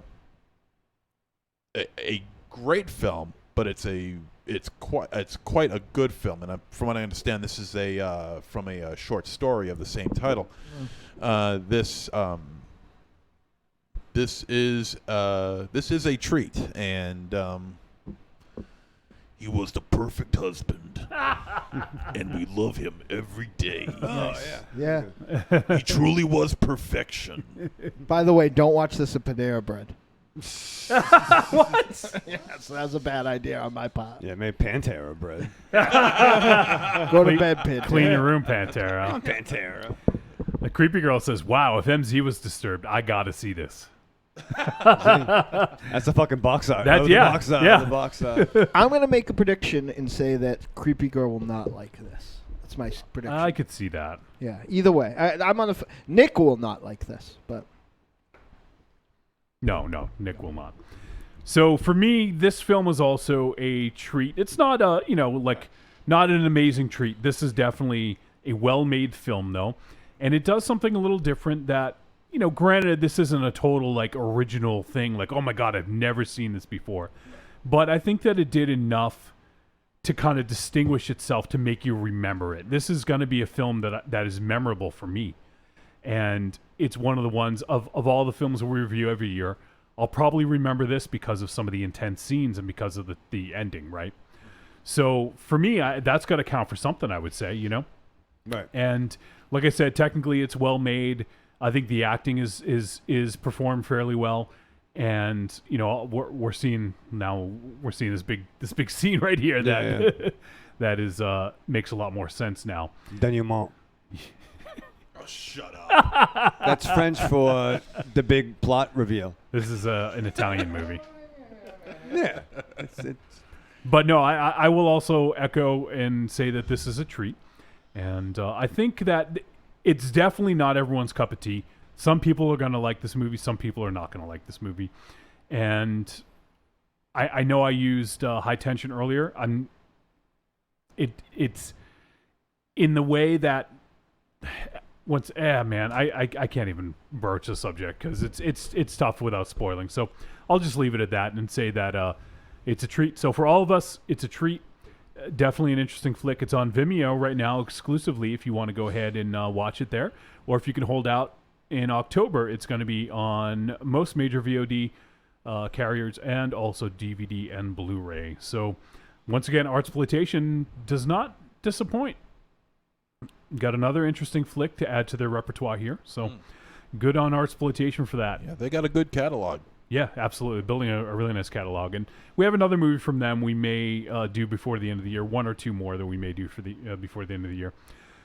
But next week is the one we've been waiting for.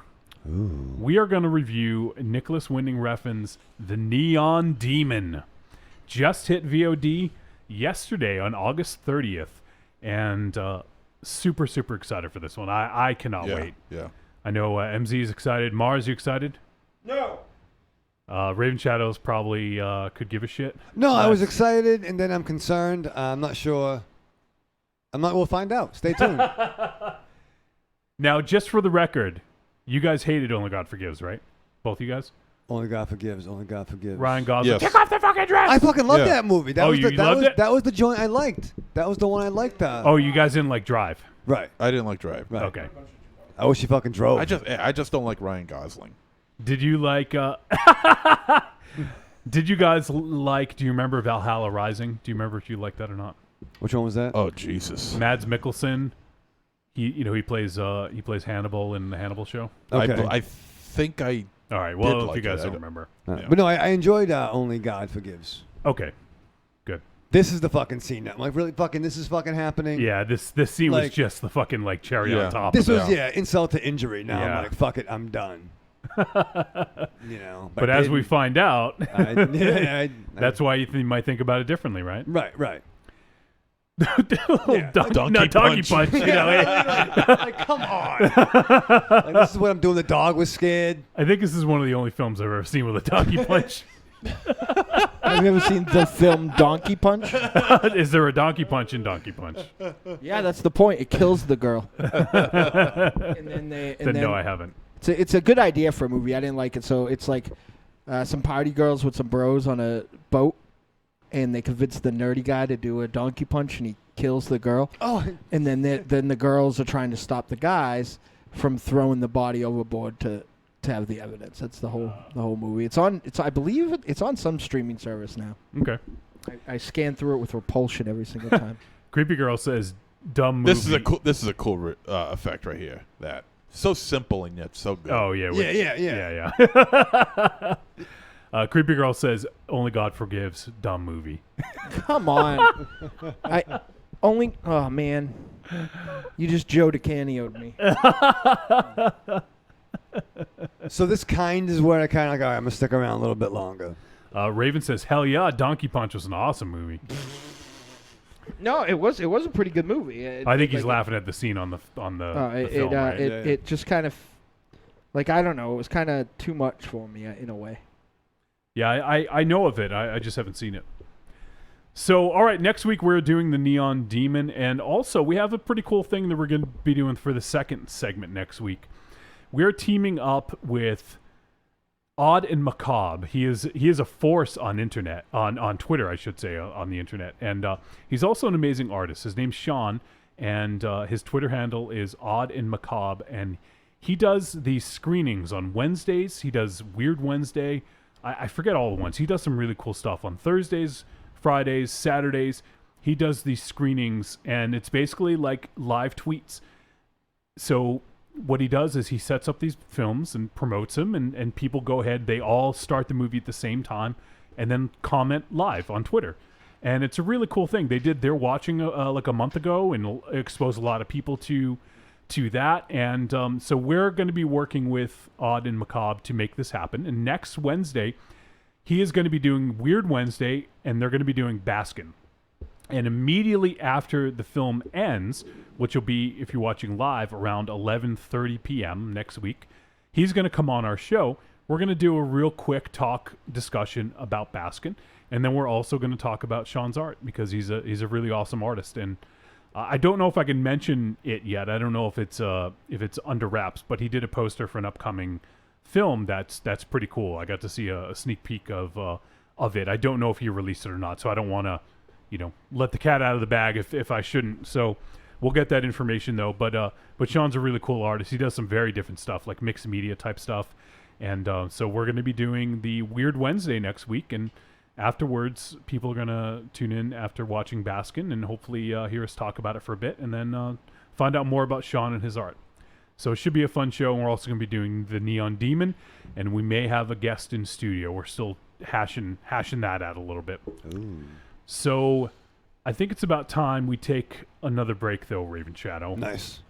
Mars, while I get the promo set up, do you want to talk real quick about what we're going to be doing next in the next segment? You can talk about podcasts. Yeah, I'm going to be giving my top 13 podcasts that are on the air.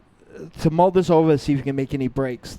Quickly, and I'll quickly buzz over it again right before I do it. The criteria was you have to have had at least 100 episodes. You have to be on fairly regularly. It was hard to make that quantification of like what fairly regularly meant. But the thing that is going to make everybody who thought they understood this list, you can't be on our network, and the thing that made everyone think that you thought you knew what this list was, you ready? Mm-hmm. I cannot be on your show regularly as a contributor. Ooh. Or semi-regularly. That changes things. Which eliminated Film for Thought, Hey. The Cult of Muscle, Talk Without Rhythm, and the number thing eliminated things I listen to all the time, like Adventure Zone and Punch Farm and Cinema Valente. Radio Valente, rather. Sorry.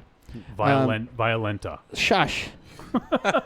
I'm mad at Hornsby too, because Hornsby won for that fucking Film for Thought episode. Should have been just fucking. I love him. I don't care that he's not really there. He should have been like, wait a minute, I love Mars. It's not throwing elbows, writing credibility on it. You know what I mean, Tom. Did I say Neon Maniacs? Yeah. So what are the Raven? Well, I fucking love that movie. Lost in Atlanta says Neon Demon eye roll, and then Raven says Neon Maniacs. I fucking watch that movie. Yeah. Well, I fucking love Neon Maniacs, and we are. Treat. We didn't coin this. This is coined by our buddy Steven Scarlatta. He called us the Neon Maniacs of podcasting. That's true. So, we got to stick with it. So, all right, we're ready for a break. We're going to come back, and then Dynamo, we're all going to talk about some of our favorite podcasts, but Dynamo's going to do his top 13. We'll get a bunch of emails from folks letting us know their favorite podcasts. So, we'll be back in just a couple minutes. The following message is a paid advertisement for The Cult of Muscle podcast. The Cult of Muscle. You're either in it or you're dead. It's the dawning of a new age. The halls of Valhalla have been shuttered. The heroes of yore have either retreated to the shadows or taken to capering for the amusement of the small folk. Their past glory is a distant memory. The barbells have been torn from their once puma-strong grips. The beards shorn from their square jaws, only to be transplanted onto flannel-clad, puny weaklings with fingers barely powerful enough to strum a ukulele. The time has come, my brothers, to restore order from the chaos. No longer will our heroes be forgotten. No longer will their great deeds be viewed through a foggy lens of irony. Hear now our rallying cry as we scream it from the mountaintops, as we bellow it from iTunes and Libsyn and Facebook. It's time to join the cult, my brothers. So don your cloaks and enter the Cult of Muscle.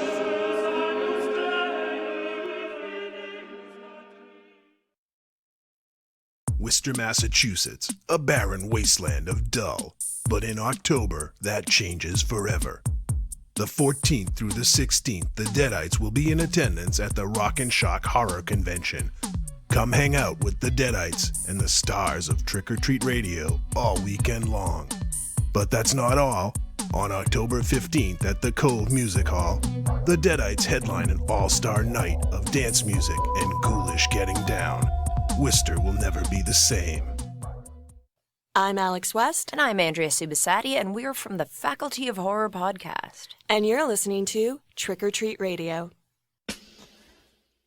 I'm Ruby Burble. What's up, y'all? It's me, the Yeti. Telling all the ladies that they couldn't be more fine and that we should knock those boots like Frankenstein. When I want to get my nerd on, I go to Facebook and I go to the Trick or Treat Radio Facebook group. That's the place where I get to talk about all the hip new horror movies, all the cool comics. Like comics. RPGs, video games, you name it, we're talking about shit on there. And you could not be any cooler if you were the coolest kid in school. Be the first kid on your block to swing their cock over at the Trick or Treat Radio Facebook group. Just go to Facebook, search for Trick or Treat Radio, ask to join, and it's like Nerd Nirvana, baby, without the shotgun blast. This is the Yeti, signing out. See you at the Trick or Treat Radio Facebook group. Follow us on Twitter at The Deadites, TheDeadites.com, and TrickOrTreatRadio.com.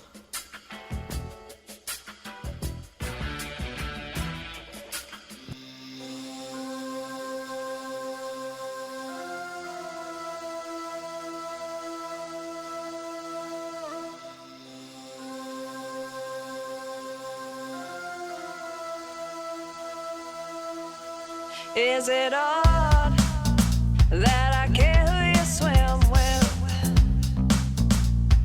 Now that you swam goes in truth.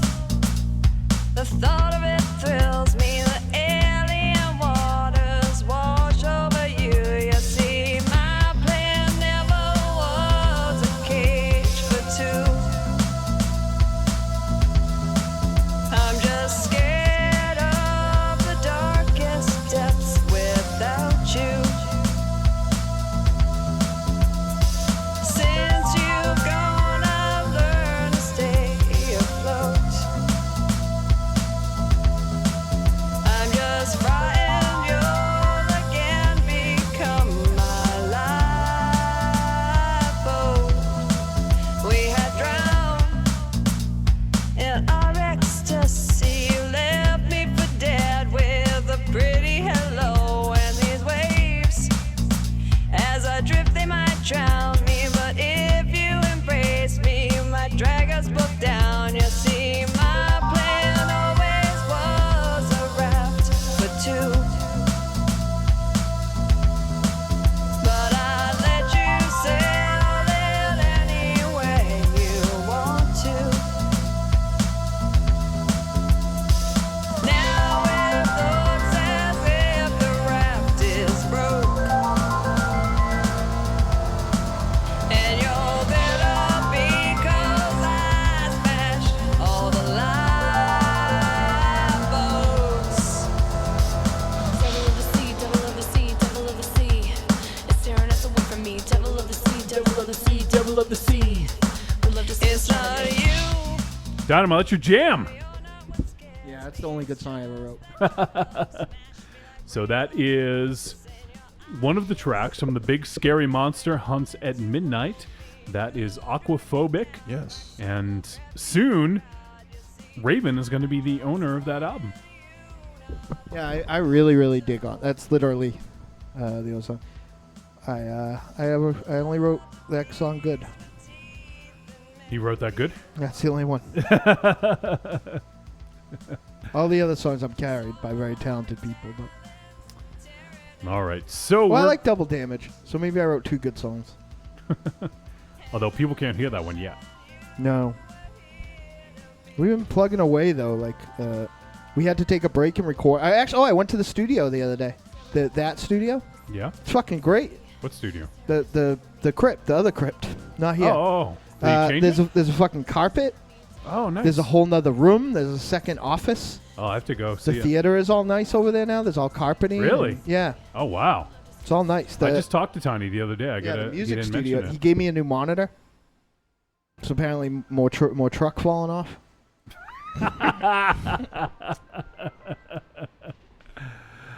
Oh, all right. So we're gonna talk about some podcasts. Now, Dynamo, do you want to hold your list till the end? Do you want to go through it first to spark some discussion? You want me to read some of the emails? I can go through the list. I feel bad though. I fucked it up. I don't know how to fix it, so I'm just gonna do it as is. Fucked it up. Yeah. All right. So Dynamo, now, why don't we just quickly go over I know you gave the criteria. Yeah. before, So you can. It can't be on the network. So sorry, Chain Gang and Outside Corner and Patsy and everybody else. Damn it. I can't be on it regularly. Okay. So that's No Cult of Muscle. Yeah. No Talk Without Rhythm. Talk with the Rhythm, and we also have Film for Thought. You're on a lot. Yeah. Film for Thought. You're on a lot. Yeah. I'm not gonna be. You're a poet and didn't know. Yeah. it. They invite me on. I have no credibility. The Letterbox cast.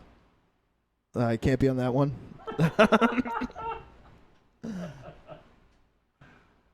All right, so Dynamo, why don't we go ahead and run down the list of podcasts? Now, how long have you been listening to podcasts? Give a little bit of your backstory about podcasts before you get in. It started when we were working at Chikara in our different capacities. Yep. Our boss and our About friend. 2008 or 9. Yeah. Lightning Mike Quackenbush had a podcast called The Grizzly Bear Egg Cafe that talked about a lot of the stuff that we were like a lot of the weird fringe stuff that like just doesn't have like a thing, and I enjoyed it, but like it wasn't like a lot of it wasn't for me. You know what I mean? Yeah. Like then I discovered Outside the Cinema, and through Outside the Cinema. Because I was just looking for, I want exploitation movie podcast. Yeah. Right, and through that I found a lot of the podcasts that are gonna be on this list actually. Okay, so and things like and OTC is one we've been on often, so yeah, they're so they're off the list. Yeah. And things, as well as I found Podcast Without Honor and Humanity, which is Jakey Poo's joint, and Jakey Poo. So many different. The thing about why I was so passionate about doing guest spots, not like being on other people's shows or having other people on a show. I guess guest spots are what I mean. What am I looking for? Like promo exchanges. Yeah. Is because that's how I found out about so many other shows. You know what I mean? And there was a community at one time. There was the lip sync community, and a lot of other shows. And through that, I just found out about a lot of shows. So that I still listen to today. Though I have to tell you, and I'm talking to you, Will and Sam, if you can't find your way onto fucking Stitcher, that's all. That's all. If you can't find your way on, if you can't find dot. You can't. You too, Silver. If you can't find your way onto Stitcher, I'm giving you the Michael Rayward shout out. Be quiet. What did you think when he gave you that fucking? I don't know. Were you scared, MZ? I don't think he was scared. No, I wasn't. Yeah, I don't think he was even looking. No, he saw it. No, I saw it, but I wasn't scared. I wasn't scared. Nothing scares me. Except marriage, apparently. Yeah, that. Does that scare you or Terrifies me. Why? Why? Don't What are you gonna take go off away the your rails on Optimus this. Primes? Hey, that's my Optimus Prime. You just talk about your podcast, dummy. All right, dummy. Dummy. You big dummy. So there was. I kept having to move my list around today, and I moved. I basically wrote on my list. I had 13 twice. Oh, it wouldn't be a list. Yeah, so I'm gonna end up with a tie here by of accident. course. I didn't mean to. Come on. I didn't mean to. I didn't. I just can't count. Man up and take one off. I can't do it. Can't do it. I'm not gonna do it. Jesus My Christ. God. All right, Dynamo, number 13. No. So it's got to be the top 13B. No, Dynamo Maz's top 14 podcast. No. Your gimmick is 13. You got to stick with 13. All right. Number 13, Dynamo. Let's hear it. So I'll give one short. Well, I can't. Both these deserve to be on here because they're both essential listening, in my opinion, and they're both very enjoyable when you can dig into the back catalog. Dark Discussions is sort of like the NPR Criterion collection of podcasts. I think that they have a lot of very interesting and in-depth discussion, and that's kind of their gimmick to, a little bit of monocle waving and whatnot, and I really like it. The flip side of it, why I think this tie is at least entertaining, is the exact opposite of that. In our most raunchy, offensive days, I do not think that at times we came close to being as raunchy and offensive as the legendary Lords of Bad Street USA, Silver and Gold. Zom and Loaf shoot from the hip. The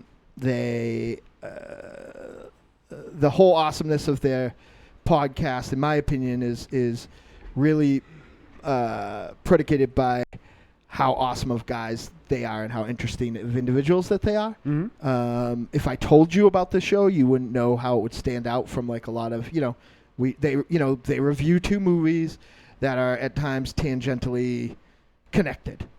So it doesn't sound too different than a lot of other film shows that are on this list and not on this list, but just those dudes are what makes it so interesting. And I feel like if you've never heard Silver and Gold, like as opposed to listening to the new episode, whenever that will drop, why you guys are 13, go through the back catalog, find one of your favorite flicks, and just listen to what these guys had to say about it. I guarantee you it'll be very, very interesting. Very cool. I dig both of those shows. Number 12, I found through you, Wolfie. Oh, okay. And I was very happy to see that they actually had 100 episodes because I was worried once I made the criteria. Mm-hmm. Because I didn't know how long they had been around for. Yeah. But that's the Horrible podcast. Oh, yeah. Our buddies. We haven't talked to them in a while. Not in a while, but I still listen to their podcast. There's some personnel additions, it seems like, on there. But I fucking love it. I think it's a great show. They do a good mix of contemporary, of VOD, and a little bit of smattering of classic, but, cinema. They're always covering what I hope they do with very seldom that week. You know what I mean? Yeah. Like I never go on there and they're like the week that a big horror release came out on one or the other, they were covering Pumpkinhead, Mm-hmm. So it's a great podcast. They have great chemistry. I'm not sure. I'll be honest. I'm not sure if they still have the YouTube element of it, the video element of it, but I really, really dig on the show. It's they're fun, and I think that even from, not to sound like old journeymen, because they are not too far, behind us, but like I think that from when I listened to now, like there's definitely been an amazing like improvement. To put it in perspective, when a show you hear me rave about all the time, it sort of has an element that I like about Punch Farm, where I feel like it's a bunch of guys just hanging out, shooting a shit about movies, and like kind of has like a real fun, thing. Sometimes I enjoy that I don't understand all their asides, that there are in jokes in there that aren't for me, because it makes the element of just a bunch of dudes more authentic. Mm-hmm. Yep. Cool. Number 11 is a podcast that I really wish Raven Shadow would dig into. They have 123 episodes, and it is Jay and Miles X-Splain the X-Men. And they basically have been, in a very fun but very academic way, starting with mostly the giant-size X-Men and moving their way up through the Claremont stuff, up to still Claremont, but now Claremont Silvestri. Yeah. Explaining the strange, bizarre, twisted, and entirely convoluted X-Men continuity in a fun and entertaining way. I really, really love it. It was a bit of an influence on the Elm Street kids. In fact, I almost wanted to steal their intro style, but A, I thought that would be disingenuous, and B, I thought Wiley would tell me to go fuck myself. So I didn't. But it's really good. I think Wiley would enjoy that show as well, being an X-Men fan herself. Mm-hmm. She's a Storm fan. Yeah. Speaking of shows that are comic book centric, this is a show that I would recommend to all comic fans, but I would also kind of think that there's something there for film fans, because what this show does is every week, whether they delve into a classic or lately they've been able to do something right in the movies, right in the cinema, if you will, is this podcast discusses funny book movies, or as normal people call them, comic book movies. I'm looking here, I'm running through here to see what episode they're on, because if you had told me about their concept, even me, I would have thought, wow, this better be something that goes bi-weekly or once a month, because they're not going to have a lot of fodder. Mm-hmm. But going strong for 120 episodes, this week we're in, they reviewed the Robert Downey Jr.'s first Iron Man film. Yep. It is the Hero Movie Podcast. Mm-hmm. With that son of a bitch Adam in it. Yes. I really love this show. I love Adam, and I really, really love this show. He's assembled a really fun and interesting group of guys with a very neat. I think that they're. I can't tell how old these guys are, but if I had to guess, I would say they are in between age of us and our podcast peers, because there's a very interesting, their point of view is very strange to me. Mm-hmm. And I find, though people disagree with me, a lot of that comes from age and nostalgia. Number 9, one of the earliest podcasts. Actually, if you would, Dynamo. Yeah. Just so you're not talking for 45 minutes or whatever, I'm just going to break it up with some messages here and there, because I was going to talk for an hour and 45 minutes. So let me just hit this one first. Hold on. What? Monster. Okay. Tweedledee and Tweedlefuck here, who legitimately don't care about anything else except what they care about.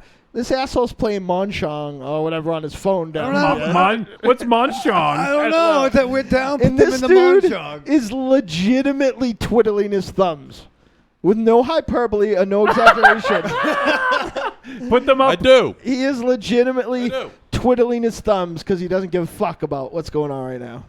I do. This is what I do. All right, Yeah. so if I'm not talking, that's what I do. We have no frame of reference. All right, hold on. Well, you should listen. You should learn. You should take notes. What, you're saying I can't listen and twiddle my thumbs at the same time?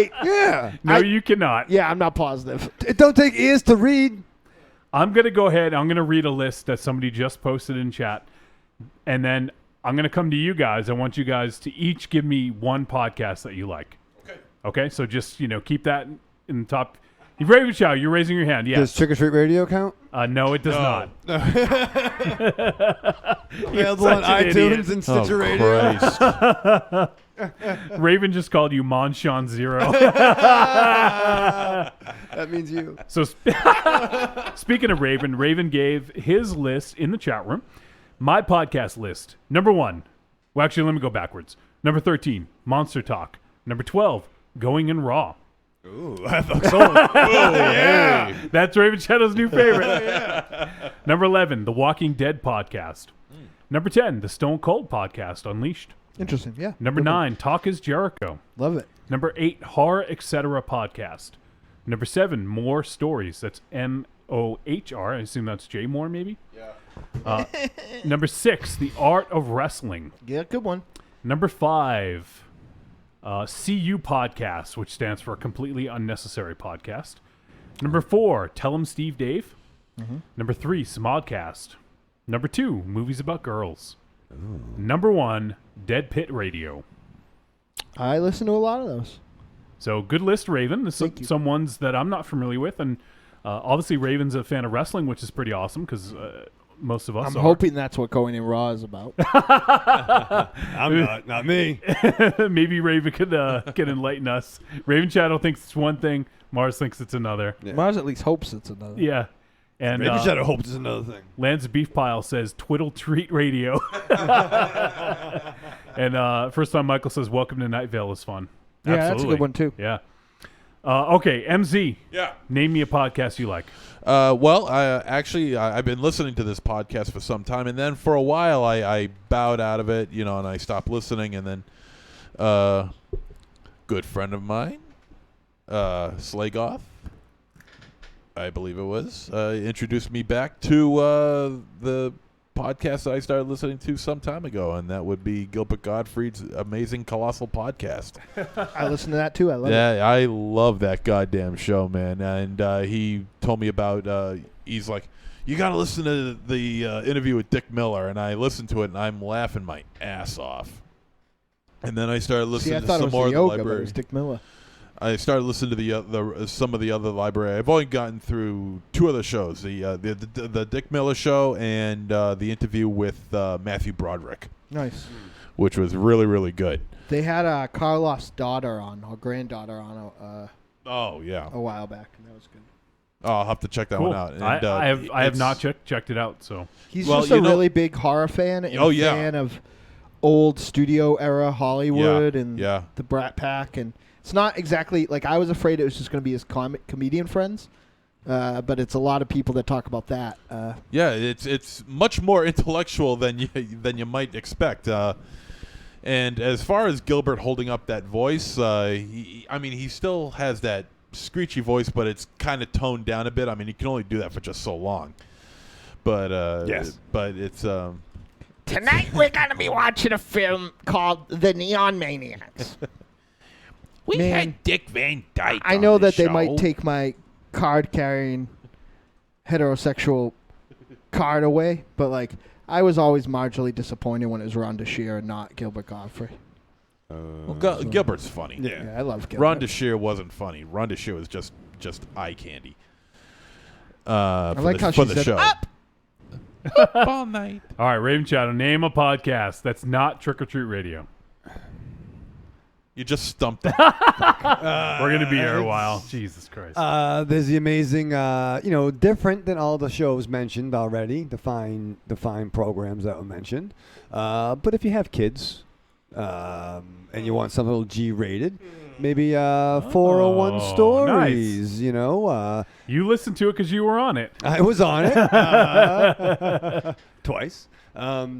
But no, it's every whenever it drops. Once a month. Once a month when it drops. First. I can't remember what day it is, but it's the first of the month. The first of the month, I think. Like when the bills are due. You know what I mean? But no, every month JT will tell stories, act out voices. Some he is original, some he modifies, and it's nice. After the kids go to bed.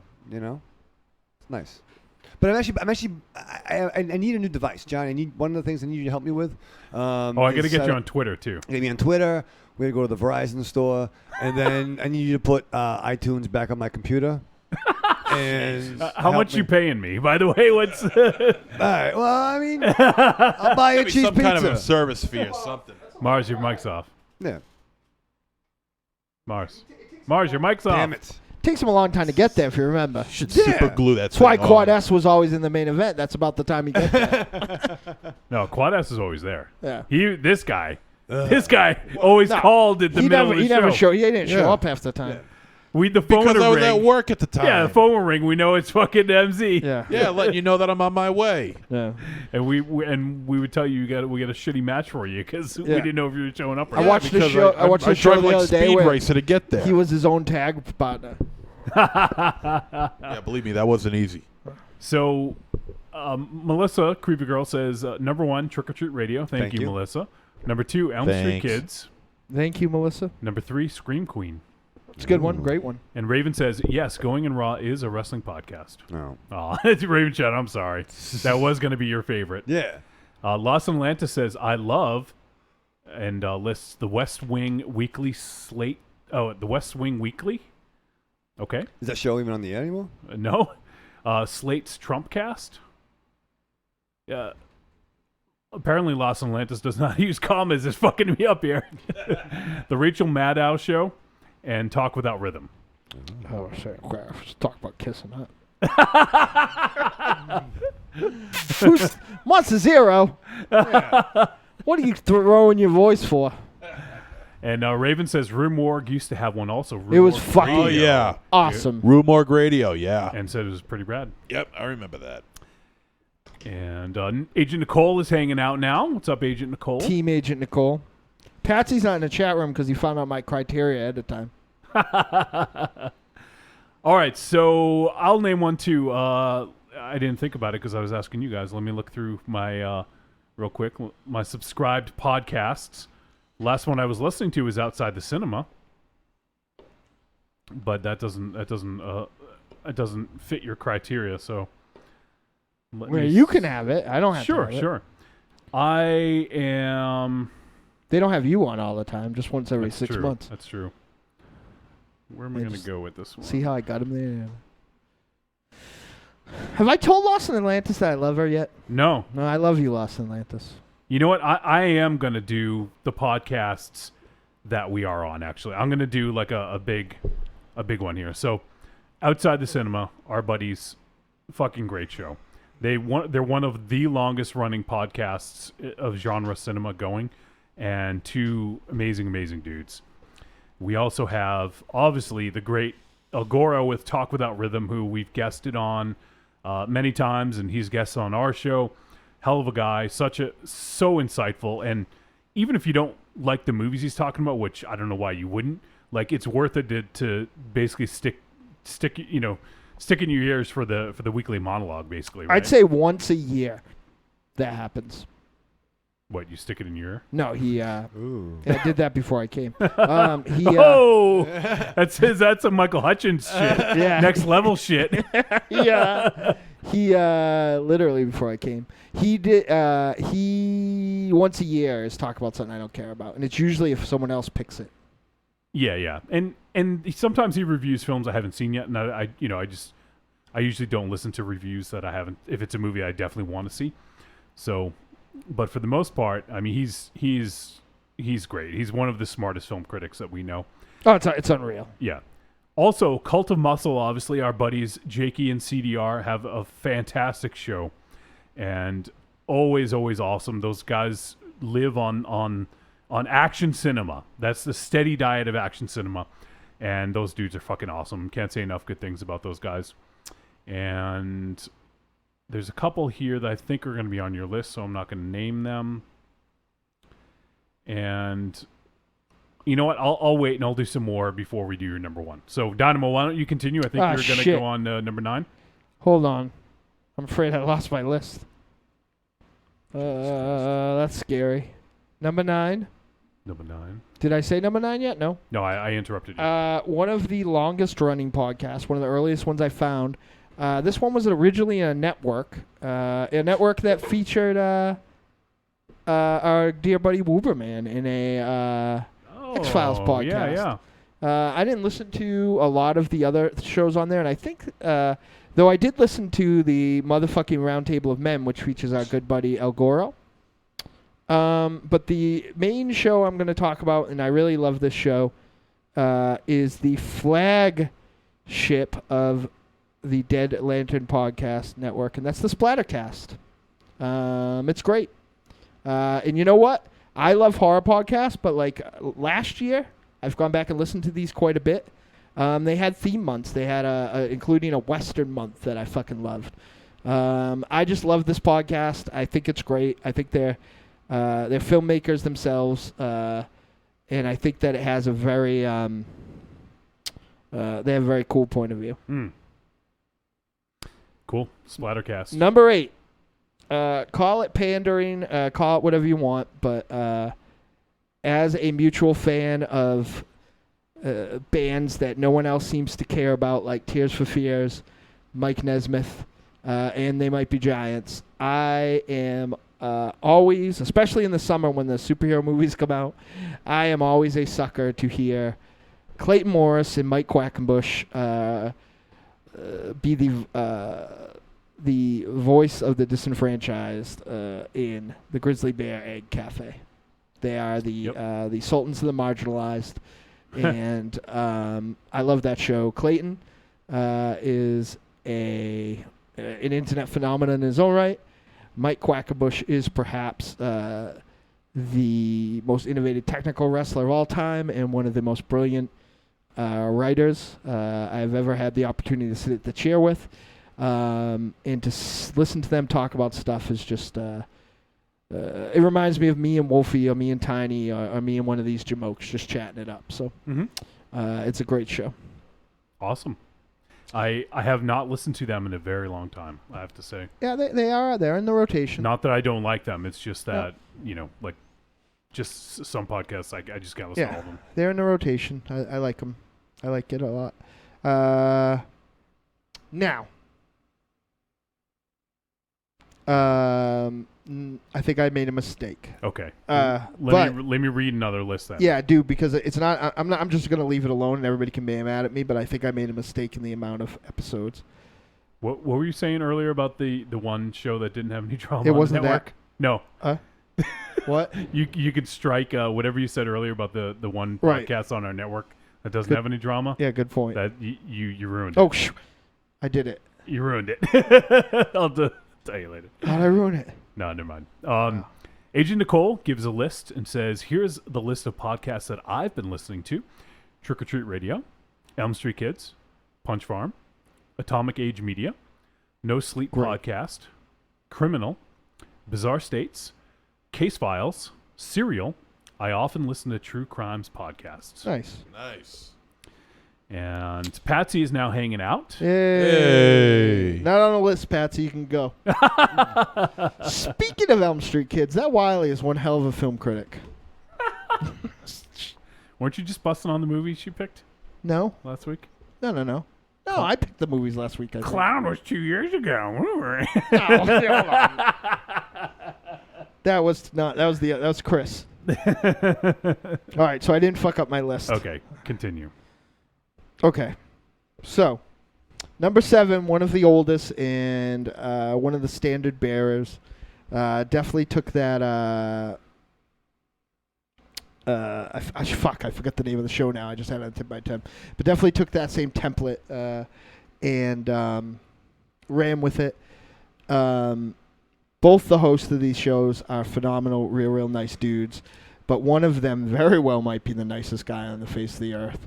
And that guy is Large William. Yes. And the other dude's name is Samurai, and that is the legendary Gentleman's Guide to Midnight Cinema. This was a bit of a cheat because we've really been affiliated with these guys forever, on and off, but we've had quite a break from it. So I felt like I could get away with it. Again, Will is the fucking best human on earth. Might be the nicest guy ever. Yeah. And it's just a real fun show. I highly recommend going back in the back nicer than you, archives. Raven Shadow. Hey. Because they talked about some real sleazy fun stuff. Yeah. But one thing that's interesting about them, they have cultivated a massive community. Oh, it's ridiculous. Yeah, like probably so, the biggest. Yeah. In the podcast sphere that we're aware of. It's funny. I run into the most people from here on that one. No, mind you, assholes. But yeah, so it's pretty fucking. It's cool and it's great that they've been around for that long, and maybe the best podcast name of all time. I think I really love that name. I often try to come up with names for things and find that there's some element of it that like they have in it. So you'll never hear the Monster Hunter's Guide to Cinema. But yeah, they're cool, and in their society, their community has broken into some subgroups: the Gentleman's Guide to Sports, the Gentleman's Guide to Games, Gentleman Gamers, and Comics. Gentleman's Guide to Comics, Television. It's all, it's a neat little industry those guys have there.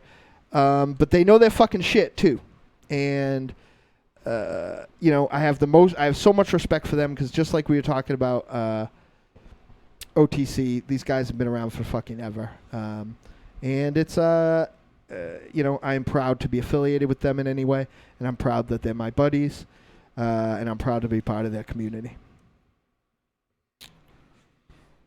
All right. Number 6. Someone who has been on the show a couple times, but not enough. One of the funnest shows, a show that always puts a smile on my face. The persons whose laugh can make me smile, even if I'm in the worst mood ever. And that is Wendy Freeman's Double Page Spread. Yes. I love this show. She's a great interviewer, and she's so charming. And I just think she's great. And if you are a fan of comics or pop culture, I highly, highly recommend Double Page Spread. MZ loves her laugh. That was creepy. Oh, yeah. Yeah. I remember her laugh. Yeah, that's one of she's the got top 10 creepy moments. He's hard right now. She's I'm looking. He's hard as a rock. It's uncomfortable. she's got a great laugh. What can I say? It looks like somebody dropped a carrot down his shirt. Baby cat. Yeah, I was going to say a baby carrot. Surrounded by 2 basketballs. Fucking gherkin. Fucking gherkin on. Before you get to the top 5, Dynamo, let me read some emails. Yep. This is a quick one. So this is from someone named it came from Switchblade Kiss is the name of the person who sent it. And it says, I'm going to be completely upfront and throw my own podcast into the ring. See? So, hey, that's cool. We are very new, but our Phantasm podcast was a lot of fun to do. Nick, do not listen. Phantasm is in the Phantasm. Coscarelli film? Yes. Yeah, dude. The podcast is Kill the Cast. Oh. It looks like you can go to killthecast.podbean.com. And we are also on iTunes and Stitcher. As for my favorites, I have recently really gotten into Exploding Heads podcast. There you go. There you go. Cool. Thanks for writing in. Appreciate it. I need to check that one out. Yeah, so check out Kill the Cast on iTunes and Stitcher. Just some new options for people out there if you want to check out some other stuff. Don't unsubscribe from us, of course, but, Use it to supplement us. Yes. And the network. And the network. Yeah. Us, then the network, then everyone else. Network's getting a little thin. I'm not going to be able to pay for the fucking bills anymore. If you're a podcast, you want to join a network. Let me do one more email here. This is... we got 13 in this one here. This is from Ronald Bland. Nice. Says, hey, what's up, Deadites? I haven't emailed before, but I thought I would weigh in on my top 13 podcasts. Thank you, man. Cool idea, by the way, and keep up the good work. Thank you. Number 13, Kruger Nation Horror Podcast. What the heck? Number 12, My Bloody Podcast. Number 11, TGI Friday the 13th. Number 10, Girls Will Be Ghouls. Number 9, The Horror Bowl Podcast. Nice. There's another one. Number 8, Trick or Treat Radio, of course. Thanks, buddy. 8. A top 10. I'll take it. Number 7, Shockwave / Killer POV. Nice. Number 6. Fuck. Oh, well, I haven't. You know what? I haven't. You can't. They don't have enough episodes. Right. Number 6, The ABCs of Hidden Horror. Number 5, The Horror Cast. Number 4, 22 Shots of Moods and Horror Podcast. I love the horror cast, too. Number 3, Banana Laser Podcast. Ooh. Number 2, The Skeleton Crew Show. I was 90%.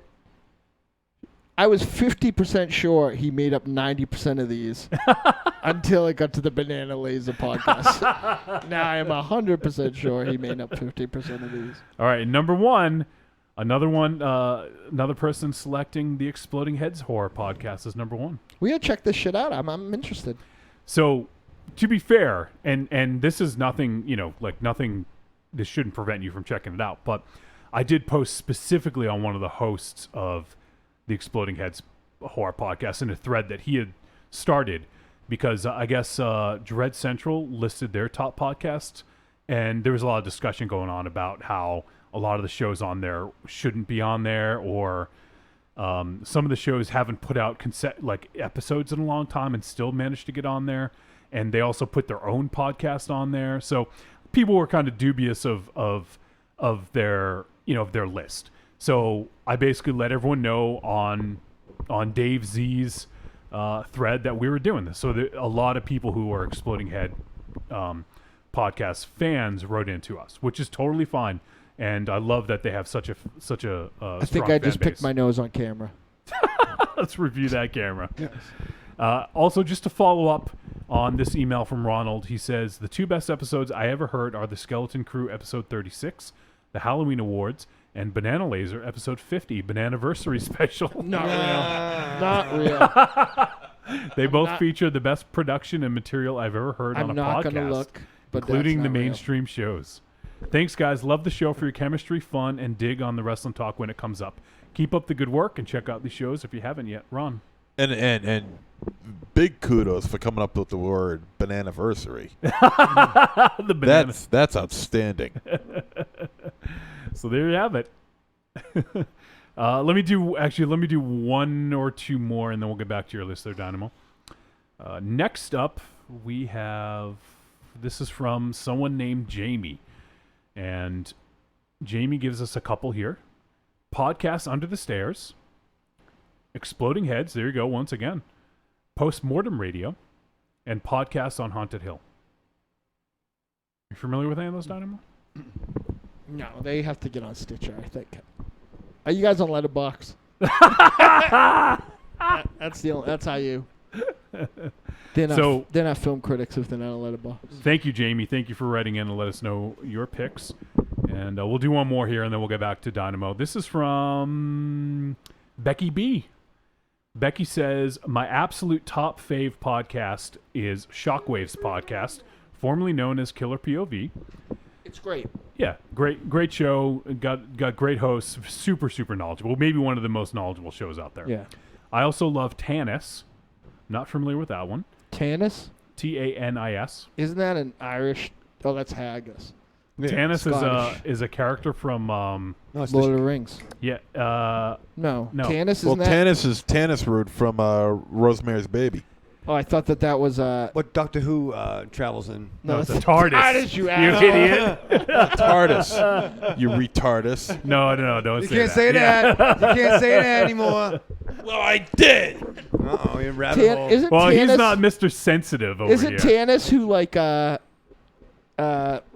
isn't he the one that found the Staff of Ra Yes. in Raiders of the Lost Ark? I think so. I read that on Letterboxd. Danny Tanis from the Full House program that Yeah. you like so much.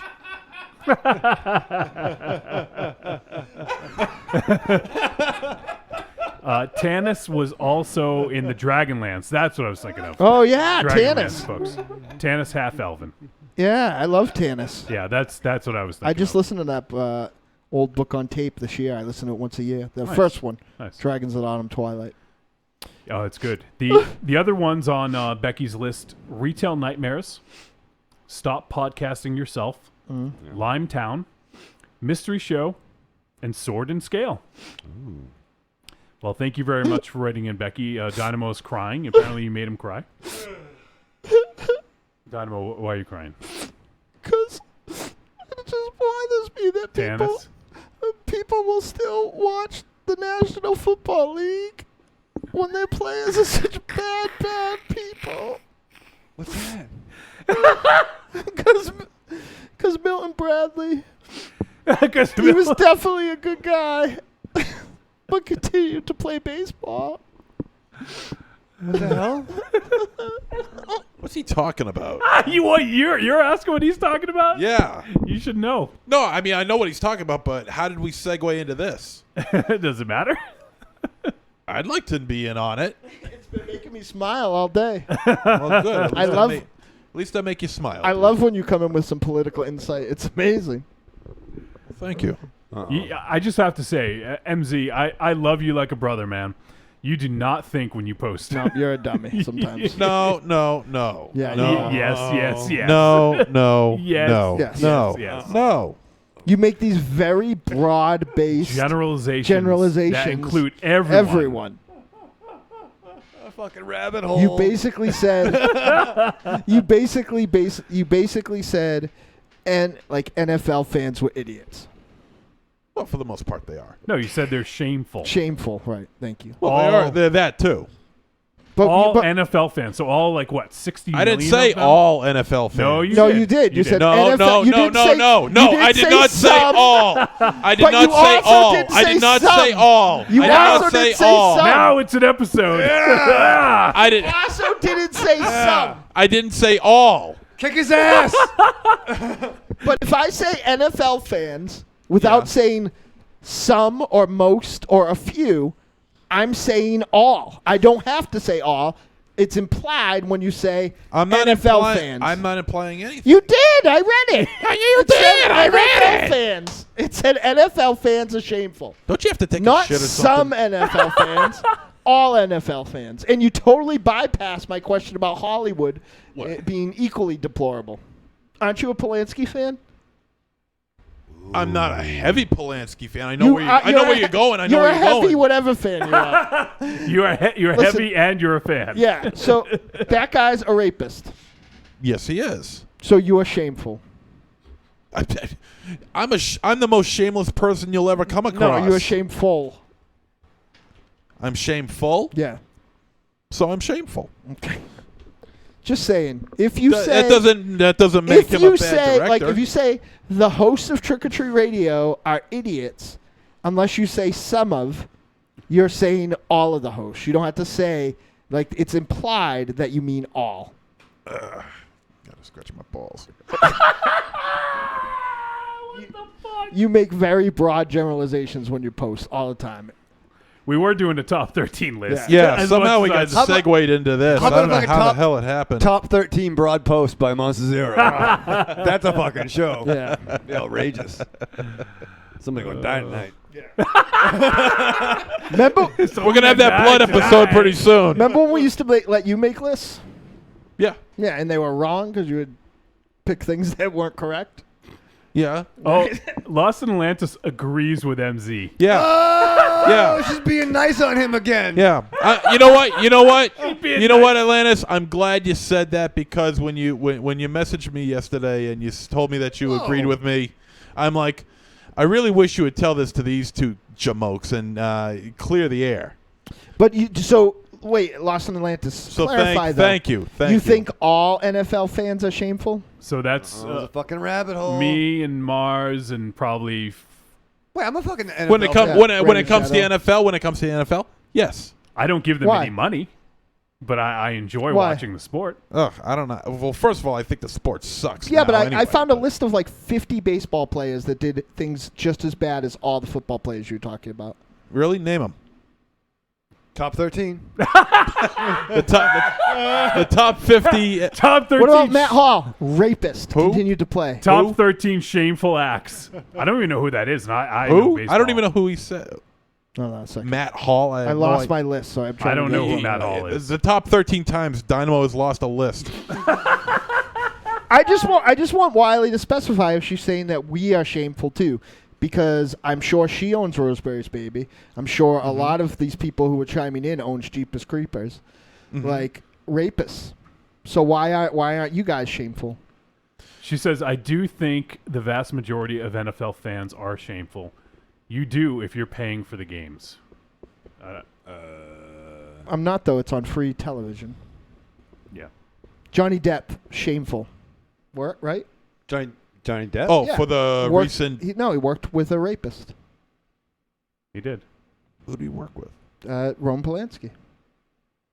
On What the book, movie? the book. I just the think book that movie. people like you guys, movie, and Wiley right now. You guys? What I you mean, just you said, guys? People like you guys are very selective. Ninth Like, Gate. you'll make like a broad basement. You make a broad based thing about something you dislike, but then you will ignore when something you like. Does Hey, the I just same thing. reposted something, man. Right, You- exactly, and you didn't think. No, I don't. No, it's not what you reposted. What you reposted was very insightful and thoughtful. Yes, like but it was your your dumb comment. commentary Yeah. at the It's end of not it. a dumb comment. Yeah, Just was- because you're insulted by it. Yeah, but you're a hypocrite then. Animal violence. Your favorite movie is Cannibal Holocaust. No one ate that turtle. There's a difference. There's a huge difference. How? There is an enormous difference. Yeah, let's get to it. All right. Yeah. Now, what I want to say first of all is that while I'm saying this, you shut the fuck up. You shut the fuck up, and you especially shut the fuck up. Okay. The animal violence that you find in the Deodato film, say, let's use Cannibal Holocaust as a obvious example. That's what I said. Okay. That the animal violence, however deplorable, and I never backed it up. I never ever said that using the animal violence Did you pay in for it? any of these films. Wait, shut up! Did you get your Cannibal Holocaust for free? He can't shut up. He can't. Yeah, but your big dumb afro head Cannot shut up. said if I'm paying for it, He can't shut cunt up. face. Your big afro head. All right. He can't shut up. Shut up. For Shut up. 3 seconds. He cannot Yeah, shut but you are an idiot and a hypocrite. shut You are an idiot and a hypocrite. He can't shut up.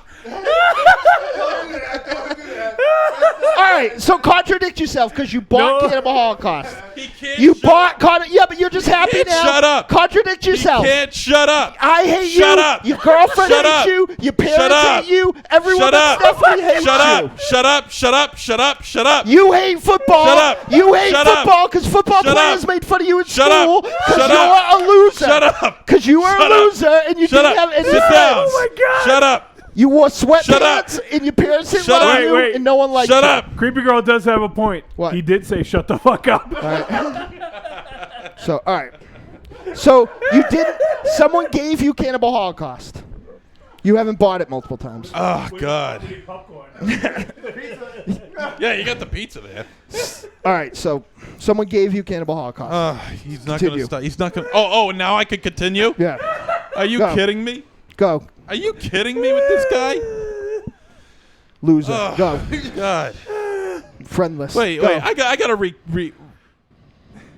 I gotta. Are you gonna tell him you love him I gotta now, collect. too? I gotta No. collect myself. No, After Are you Get gonna rid tell of him this how pretty he is? He's not. Monster Zero had a negative top 13 on MySpace. Now you sound like one of those fucking bullies he wanted to kill. He's gonna kill Good, you I in your hope sleep. so. The reason those bullies didn't like him because he was a dummy, probably. I don't feel bad for him anymore. Now go. Contradict Wait, yourself. let me collect Let me myself contradict here myself. after this Okay. this show that you've put on for everybody. Let me contradict myself. All right. He's gonna say something very profound right now. No, I'm just going to say 2 words and he's going to butt in. I could be standing outside a woman's prison in a fistful of 50s and a bouquet of dildos, and no woman would come near me. And that's still true today. All right. Now, you were saying about Cannibal Holocaust. Now, see, he can't stop talking. Well, his mic is off right now, so Oh, no one good. can Thank hear you. him. Okay, thank you. You shut it off for him? No, he did. Oh, he did, of course. Okay, what I'm saying here about Cannibal like I said, I'm going to use the example of Cannibal Holocaust. Did you say a bouquet of dildos? No, let him talk. Let him talk. Let him talk. Let him talk. Let him talk. Yeah, because otherwise I'm just going to forget it. Right. To use the Cannibal Holocaust. Now, the animal violence in Cannibal Holocaust and in other movies of its type, you know, the animal violence is deplorable. It certainly is. There's no question about it, and it's disgusting, and we would all agree with that. However, that violence that's in the movie helps sell the film in terms of the reality of the death in comparison to the fake deaths of which the actual people take on. And it's because of that it, like I said, it helps sell the film. It's part of the product. The actual animal death in these films is part of the product.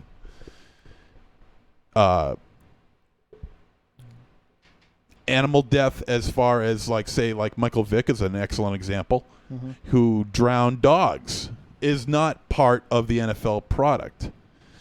Slapping your wives or your girlfriends around, throwing them on beds where there's AK-47s and drugs and things like that. That is not part of the product. Let me just say one quick thing. I'm sorry to interrupt you, MZ, but I'm used to it. No, I know, but I just want to say no one in this room is going to defend the deplorable actions of a lot of these athletes. No one is going to defend that, so that's not even. But there are a lot of people out there. I'm not saying everybody. Oh yeah, people will look the other way.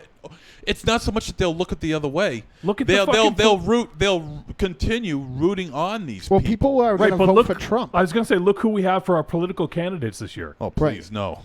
You know, like it's you know, like people are looking the other way because really we have two options right now. Right. So no, that's true. But there's always that third option, and that's to go wherever you want to go, do whatever you want to do, vote for who you ever want to vote for.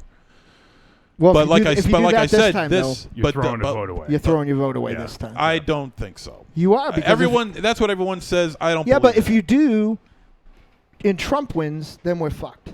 You have to realize that this time you're voting against someone. I think we're fucked no matter what. But I'm not turning this into a political discussion. Yeah, please. But here's the deal. The rabbit hole. Here's where I disagree with you.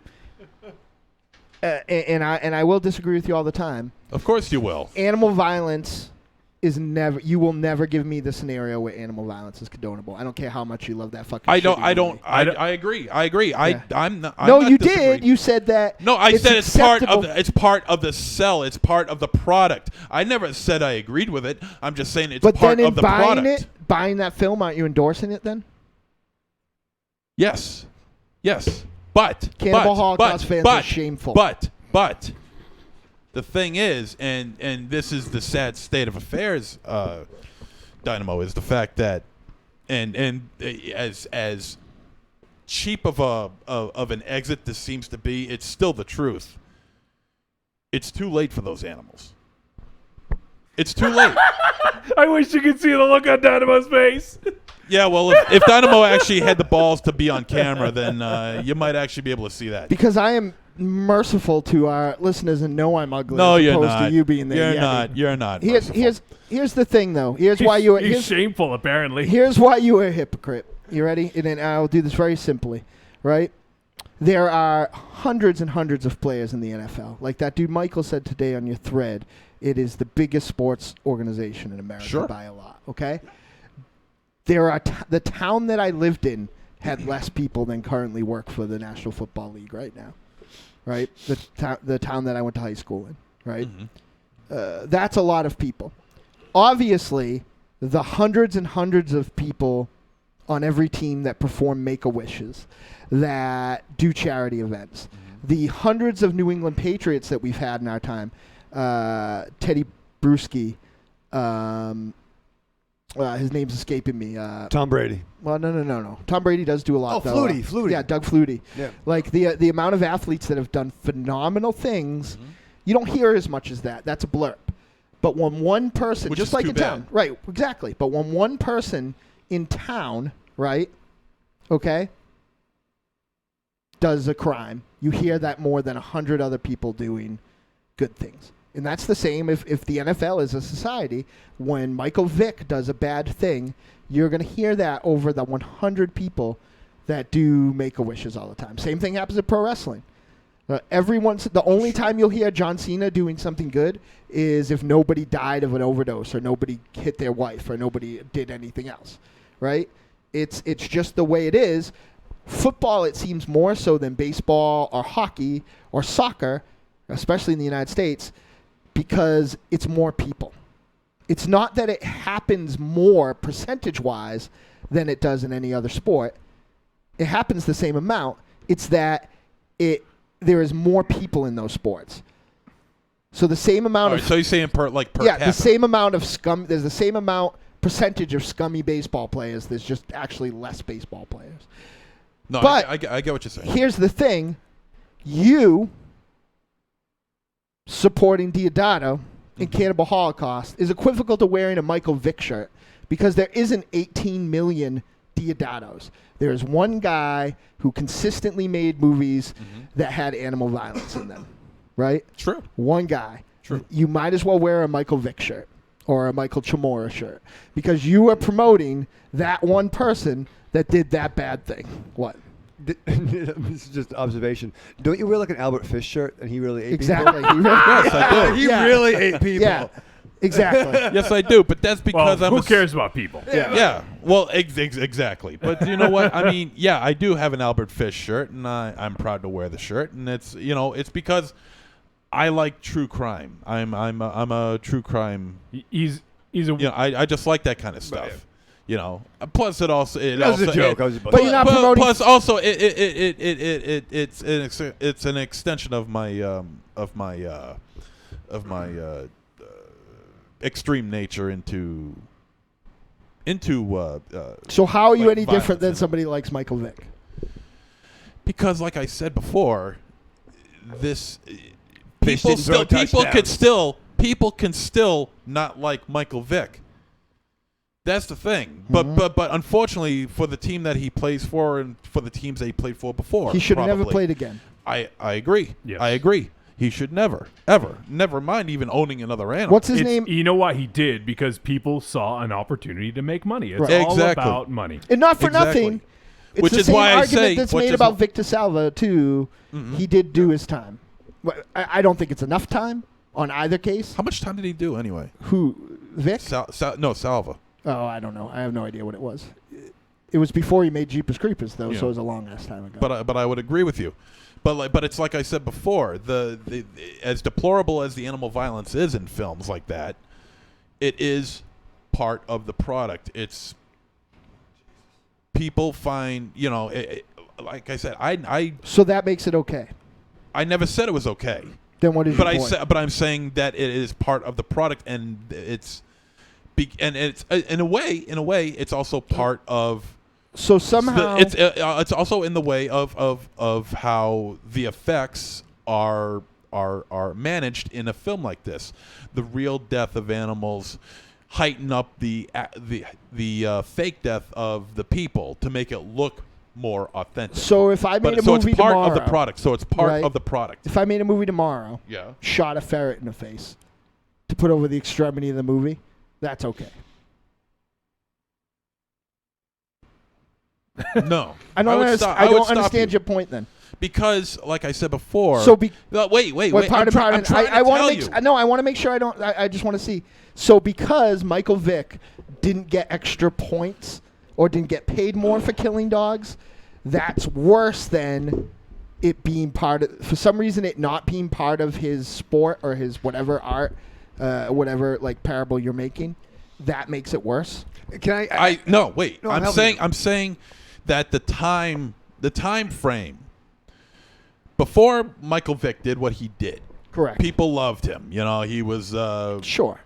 outstanding athlete. Well, they love great them in the same way quarterback, that you love know. any actor or whatever else. You don't really know them. Yeah, exactly. You don't know their personal life, and then the news breaks out that he did this with dogs, and then he drowned the losers and things like that. Truly horrible, horrifying, gruesome, brutal things that Terrible he did with things. animals.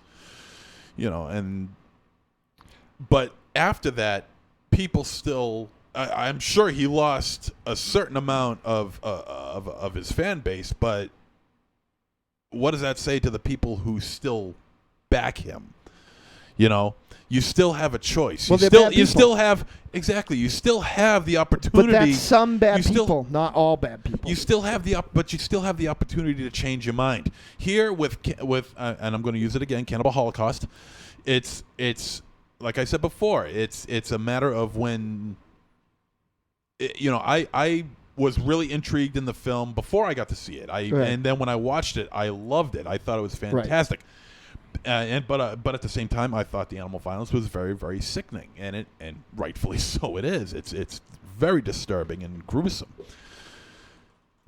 But it's part of the product, and like I said before, and it is a bit too late to really do anything about the animals in that film now.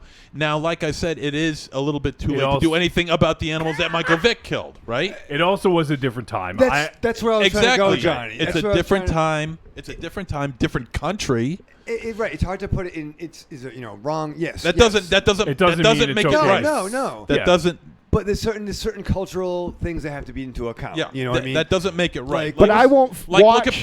Look at bullfighting now. Bullfighting is a horrifying sport that still goes on today. Right. And Deplorable. and And believe me, I cheer when the bull, gets the guy. I cheer. I don't like Cannibal Holocaust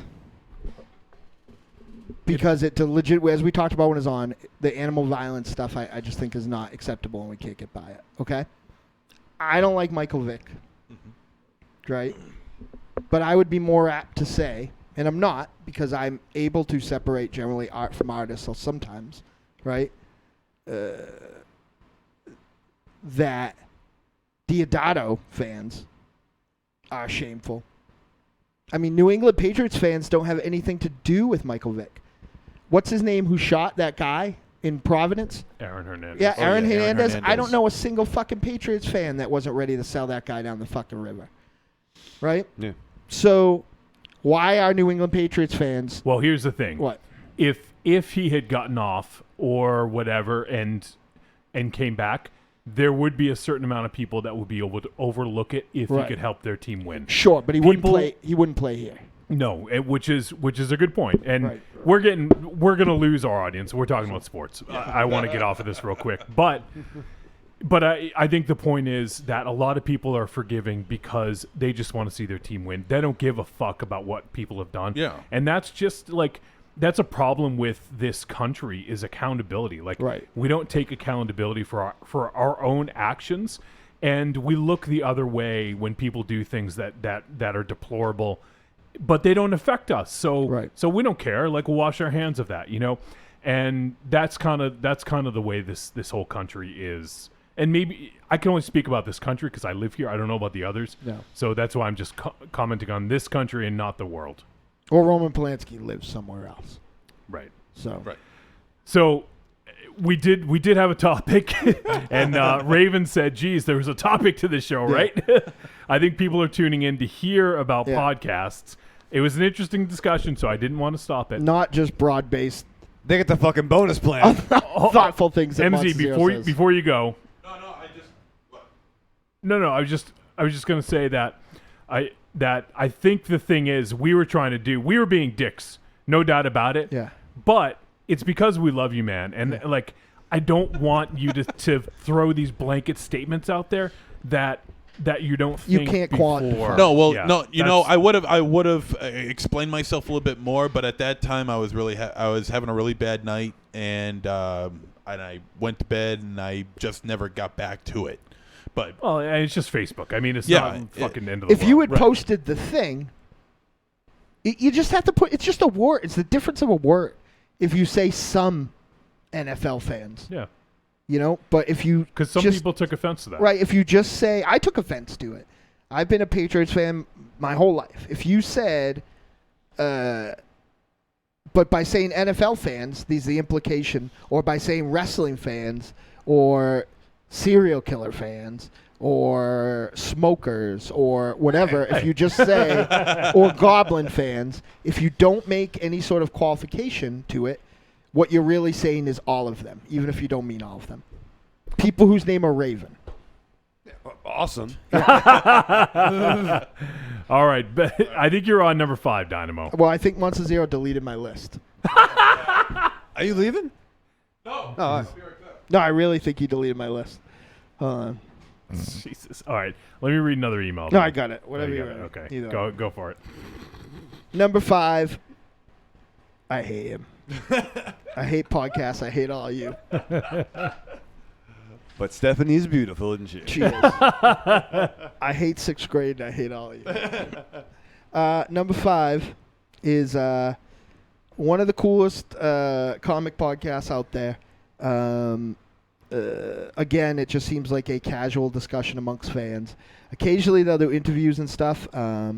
They also promote a lot of great shows in the city that we're right near of Boston, Massachusetts. They are responsible for cultivating the entire nerd rock scene, in my opinion, in Boston, Massachusetts. I don't know how huge it is in other places in the world, but I know that people, according to documentaries and things I've seen, people that play to 200 other people in other cities play to 1,000 or 1,500 people sometime in this city. And I think this podcast has a lot to do with it, along with PAX. But, once a year isn't enough to cultivate a scene.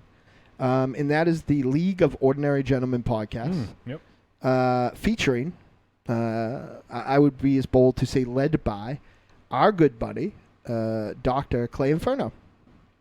Oh. Yes. That's a podcast I think, again, you would like a lot, Raven Shadow, when somebody puts iTunes on your phone. Yeah. No, I need it to be not on my phone. I need it to be on my iPod. Okay. I don't like... I don't have phone. two different things. His plan doesn't support it. Yeah. All right, we ready? Yeah. Number 4, we're sticking with comics right now. In my opinion, is the Inside the Actors Studio of podcasts. The best comic podcast of all time. I think it's not debatable. One of the longest running, and definitely not just for podcasts alone. One of the not comics alone, just one of the greatest interviewers of all time. To hear him talk about old films or especially old boxing, he was a boxing journalist at one time. John Suntress's Word Balloon podcast is the best. You can tell by people like Brian Michael Bendis and Matt Fraction that don't go other places, have very, Kelly Sue DeConnick, have very great, very candid conversations with John Suntress. So it's amazing. And if you're not listening to Word Balloon, I highly, highly recommend it. Melissa in the chat room says, I almost left to go listen to the Banana Laser podcast. Am I wrong, though? He's going to say I'm wrong, but am I wrong? About what? That dude just says crazy shit all the time. Of course he does. We got on this case like more than once in the last week or so. But, I mean, even like his response. But I still don't know what that means. Well, listen, I don't know what it was, but I mean, like, it is fucking Facebook, right? I didn't read what he said, but it's fucking Facebook. You know what I mean? Yeah, but he says it in real life, just nobody listens. Well, yeah, you know what I mean? Like, people talk shit on the internet. Facebook's more important than real life to some people. It is true. Well, Facebook is real life to some people. Well, no, you can't say all people. Yeah, some people. I don't say everybody. Yeah. But I think, at the same time. Some people who have things to promote should have a little more Facebook. That's fair. Yeah.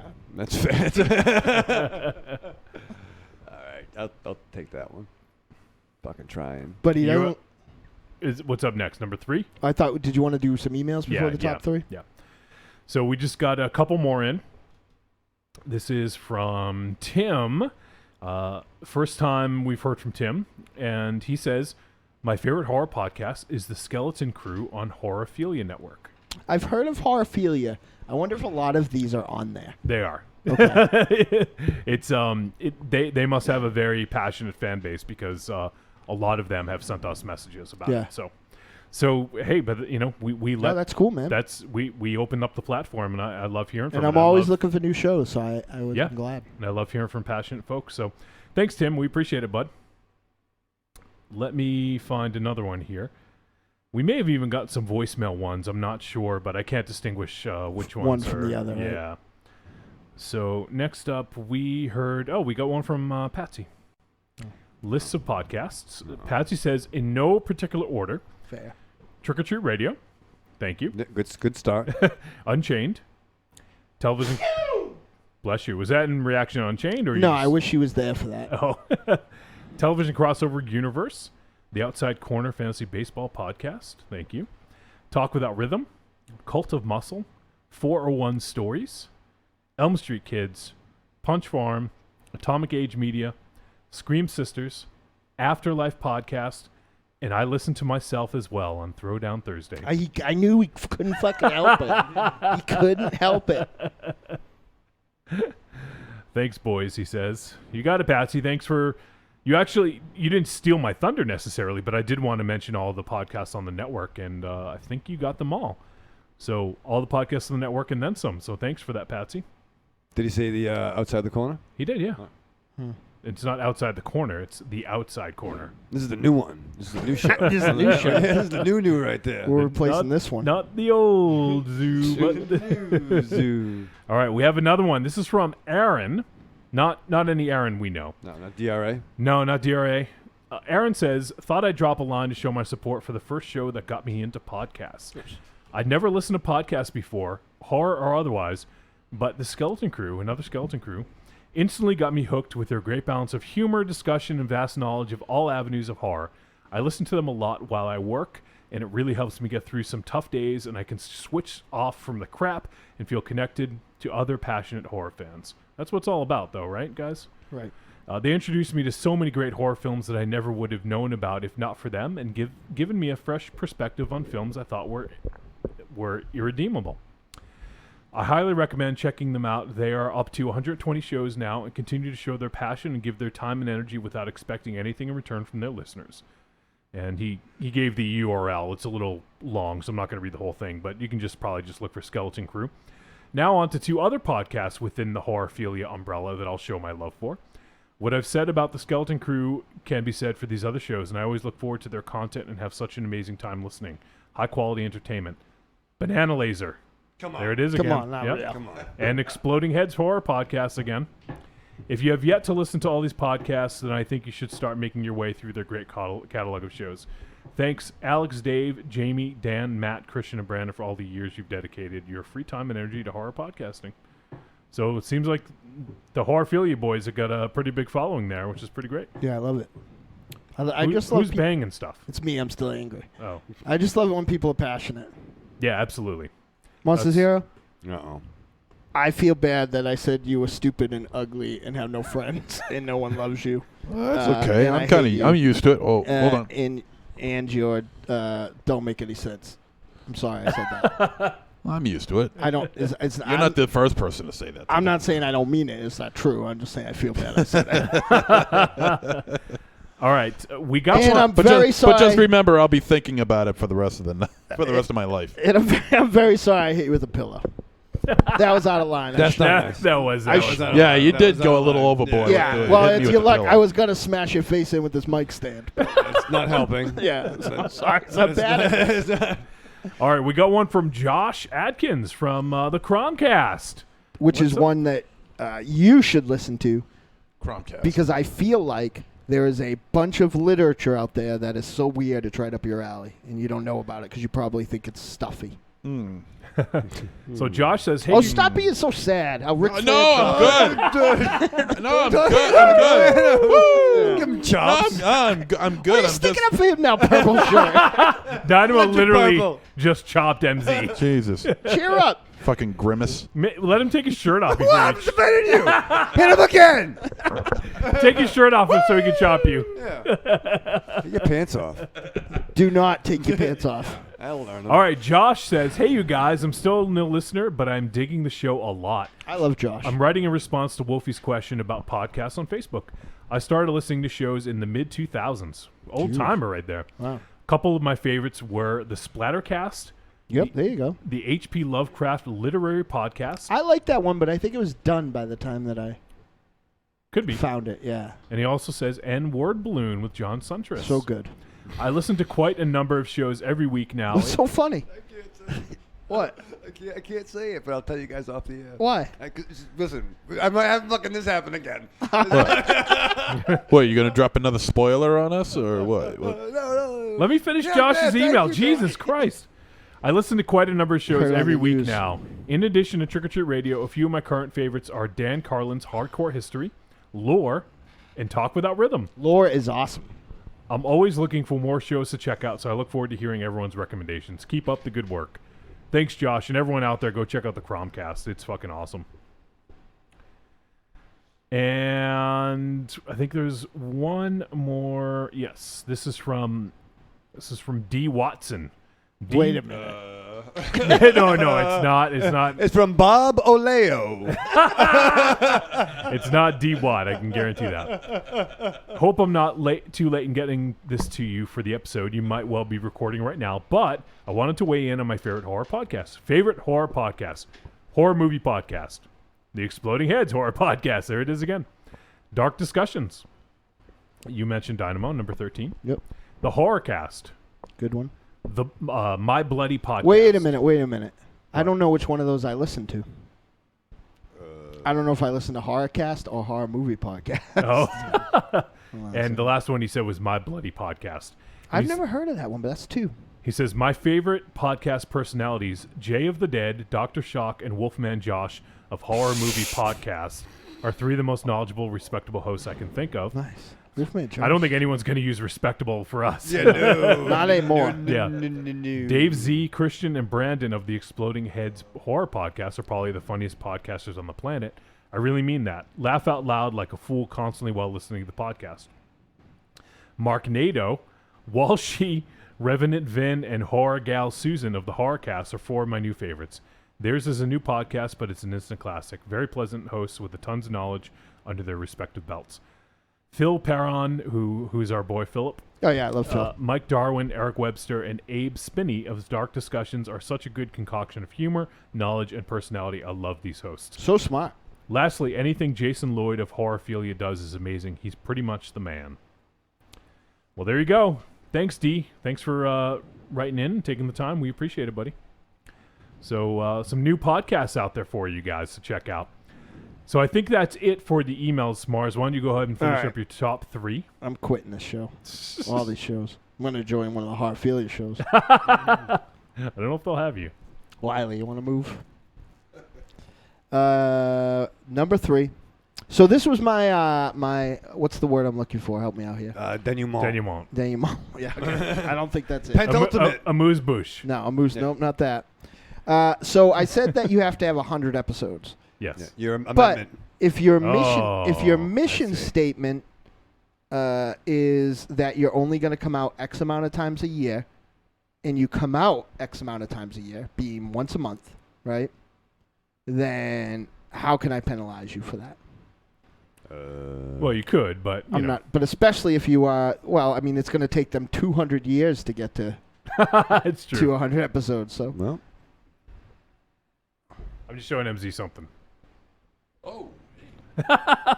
What, You don't have to stop the show. I'm just some showing him baseball something. player smack somebody. Yeah. We're not going to talk about that. No. He's smacking the balls. Yeah. Smacking the ball. So, and I can't penalize them because they are, no disrespect to anyone else, the most intelligent, the most thought out. I'm crying now because 1-0 made me sad. Oh, sorry. Go ahead, man. They're just an incredibly produced, a great package in every way. It's worth the wait every month. It is about an hour of education. It is the podcast that makes me feel like a moron every month when school is in, and that is the Faculty of Horror. Yep. They make a theme show. They've done witch shows. They've done ghost shows. I don't know what the... What are you doing, Raven Fucking Shadow? magic. I'm using the force in this bottle. Look at this. Look at this fucking Chris Angel shit. Can we just stop the show right now? Please. Are you ready? Okay, what number are we on? 3. We're gonna be going all fucking. The nuts. Faculty of Horror. Number 2. It's great. It's great. The you just ruined the one I was looking forward to the most. It's like having sex with you. It's fair. Sex is over. Number 2. The granddaddy of them all. One of the longest running and most consistently awesome podcasts. Not only is this podcast awesome, I can honestly say I want to have a sleepover hangout party with every single member of this podcast. It's someone who we haven't interacted with enough, but I love our interaction so far. Yeah, I know. The brilliant Night of the Living podcast. Yeah. Wow. So good, so good. When we had Freddie on to review. Last time I think I yelled at you like I was your dad. All cheerleaders must die, right? Yeah. Was where Freddie? Yeah. Yeah. That was a bad time, too. I still feel bad about that one. No, you don't. Yeah, really. It'll pass. At number 1. Oh, wait, hold on. Oh. Since there's so many fucking conversations that came up, just read 13 down to 2. I've been deleting them as I go. No, you have not. Come on. Number 13, Dark Discussions of Silver and Gold. Number 12, Hard Bowl Podcast. Number 11, Jay Miles Explain the X-Men, a show I think Wiley should check out. Lots of Storm Talk. More Storm Talk than on the Weather Channel. Number 10, the Hero Movie Podcast. Number 9, the Splattercast. Number 8, the Grizzly Bear Egg Cafe. Number 7, The Gentleman's Guide to Midnight Cinema. Number 6, Wendy Freeman's Double Page Spread. Number 11, The League of... What? Number 5.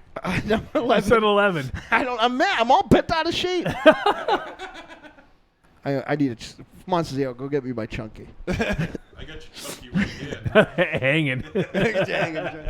Number 5, the League of Ordinary Gentlemen podcast.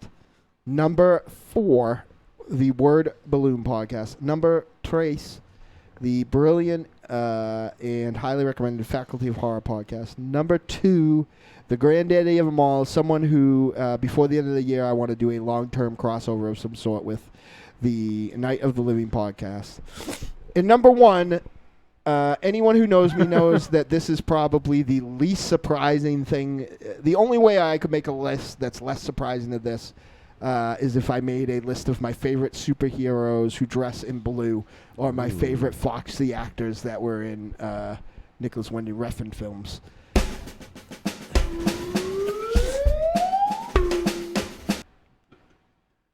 Number 1.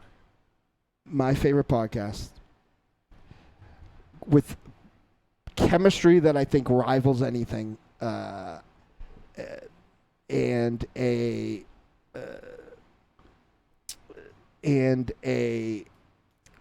very simple but a programming idea that I don't see a lot of. They do theatrical horror on a weekly basis. They are the Justice Society of podcasting because they've started to bring in junior members. They are not just a podcast. They are an incredible news website. Yeah, I mean, really. I said to the drum roll like 10 minutes ago. I'm one step away from leaving. I don't want to be on any of these shows. Top 13 time Mars quits the show. Shockma number 1. I hear Unchained is looking for somebody. Number 1, Bloody Good Horror. All right. Yeah. It's a good pick. Yeah. They won't be Those on guys are our great. show. They don't like us, I don't think. Well, we had Joe on Twice. Yeah. But he wasn't actually on. No. Left a message. Yeah. Then he All right, made a Joe. baby and he won't come on either. He won't come on what? That's those guys' problem. They're all very fertile. And a lot of babies going on there. By the way, I didn't mention him earlier, but Denny's been hanging out. Who? Denny. Cywick? Yeah. Good, I love that guy. He says He'll hit you in the face for me. He said, "You guys rock. Always a good show." That guy used to be my bodyguard. He'll fuck you guys up like a train crash. You fucking guys. Denny, let's do a podcast. Yeah. Now I'm mad. I was over with Johnny. Johnny and I were doing nothing. Yeah. You could have helped me. You knew I was right. It's a far table. Yeah. It's a far table? What the fuck?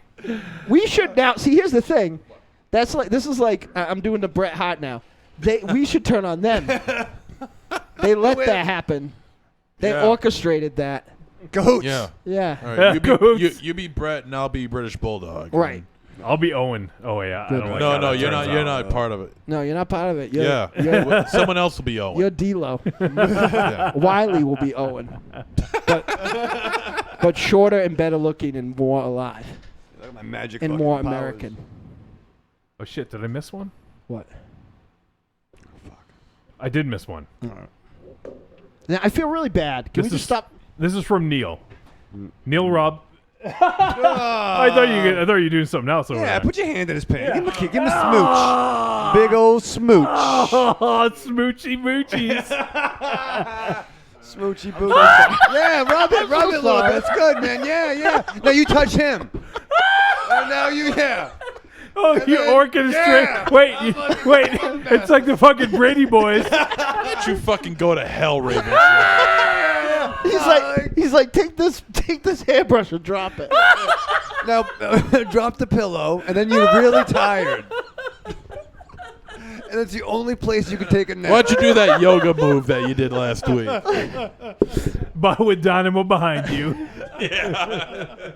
Oh shit! And then say, "Oh, what a lovely here's tea the party." Pizza, and here's the pepperoni. as he positions himself and unzips his pants. When I tell my lady friend that I love her, that's what I do. I love you. This is so awkward. He's grabbing his breast. Yeah. My God. It's fun. It's at least Dario's getting a neck massage, it looks like. It's You at know least what? a B cup, right? I'm going to say something before I leave. He's complaining about it, but that nipple is as hot as a rock. Where you going? I told you I'm leaving. I need a chunky. Or a couple of fobs.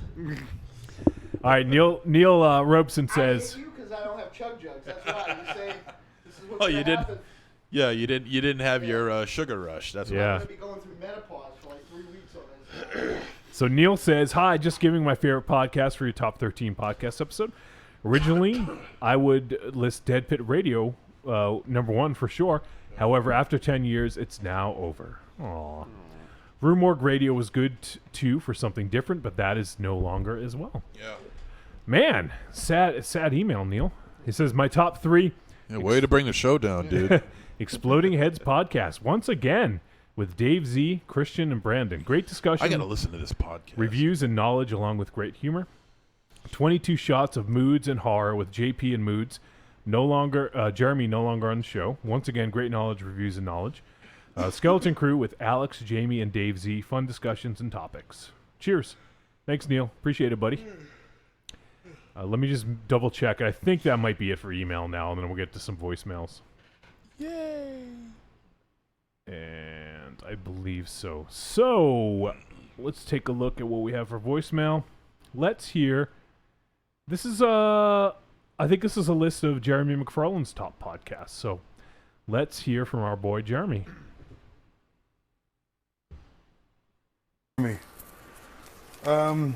Calling in and do my list of my favorite 13 podcasts.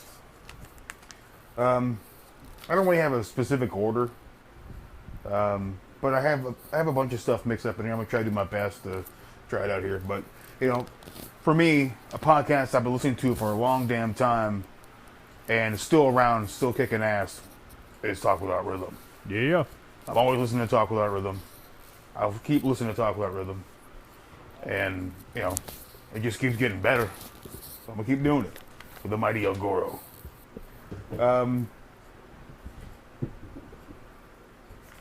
Let's see. Trick or Treat Radio. Another show I've listened to for a while now is probably the Projection Booth. They have some of the most incredible episodes with interviews with so many different sort of people. People that have written about a movie, written books about a movie. Even actors and writers that worked on certain movies. Even people have done biographies. You trying to kill him? The directors or the actors themselves, or sort of a controversy around a certain movie that was based off a book. Mike White and Rob St. Mary. Rob St. Mary's not on there too much anymore, but Mike White, he's fantastic. He runs a great show over there. There's also there's also a really good episode with El Goro, and he talks about El Santo. I'm not sure which El Santo movie, but he's on there.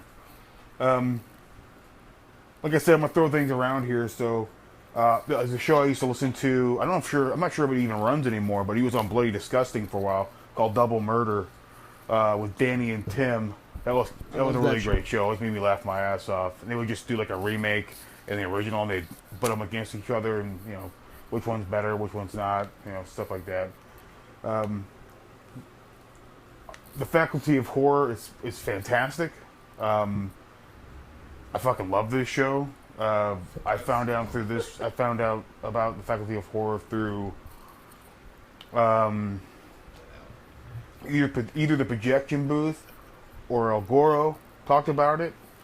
But I know Alex West has been on Projection Booth a few times. I'm not sure if Andrea's been on there, but Andrea Subasati and Alex West are fantastic people, wonderful people, and they do a great show.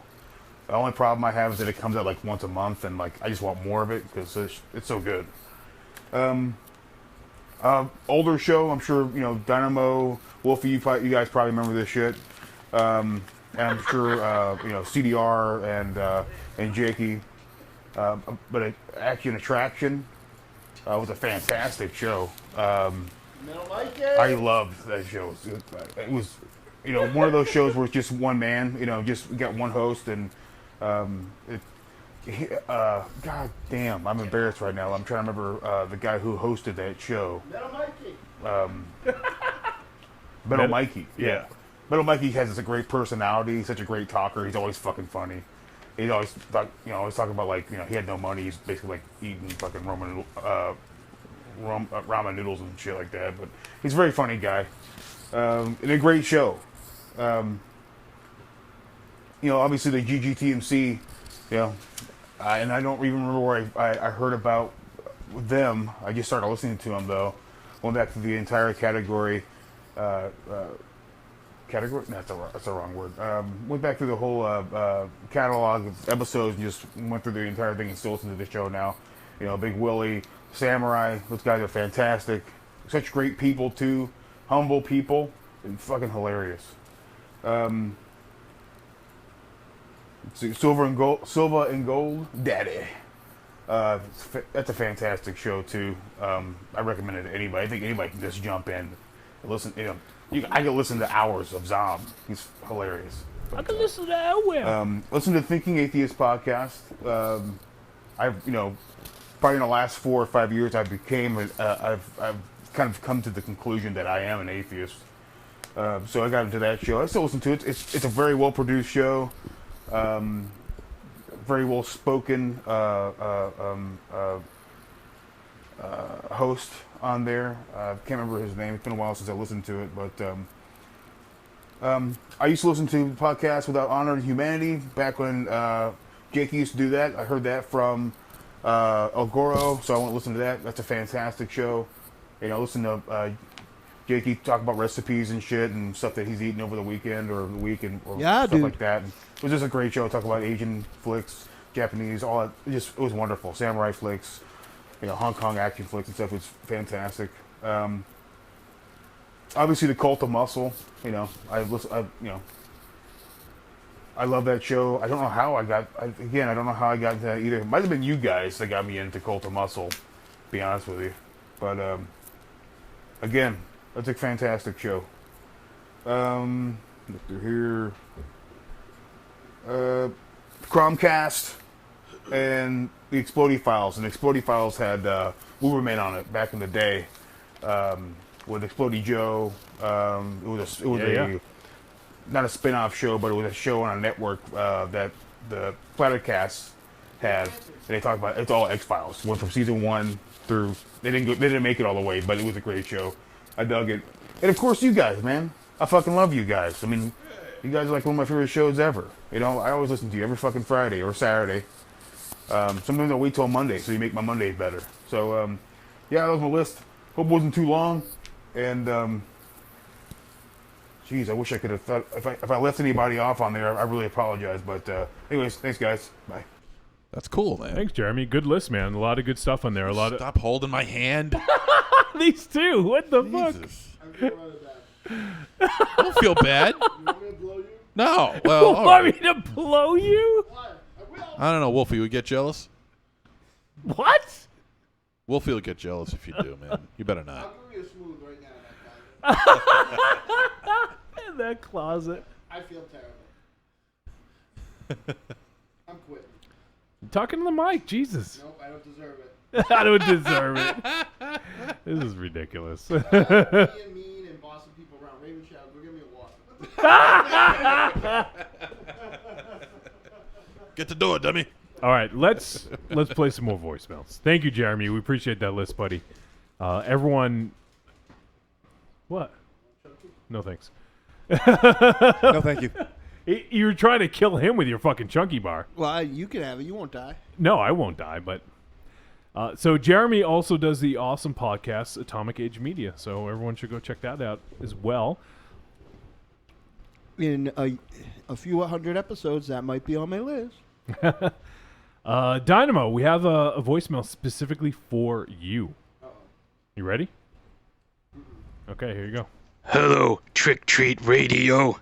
This Jason Momoa. Me have question for Dynamo Mars. Wow. Dynamo, why you are so mean, Jason Momoa? I don't know. You say Jason Momoa caveman. Yeah. Me, Jason Momoa not caveman. Me, Jason Momoa Aquaman. Me king. Me club you and drag you back to cave. Make you show me secret of man's fire. Me think Dynamo jealous Jason Momoa.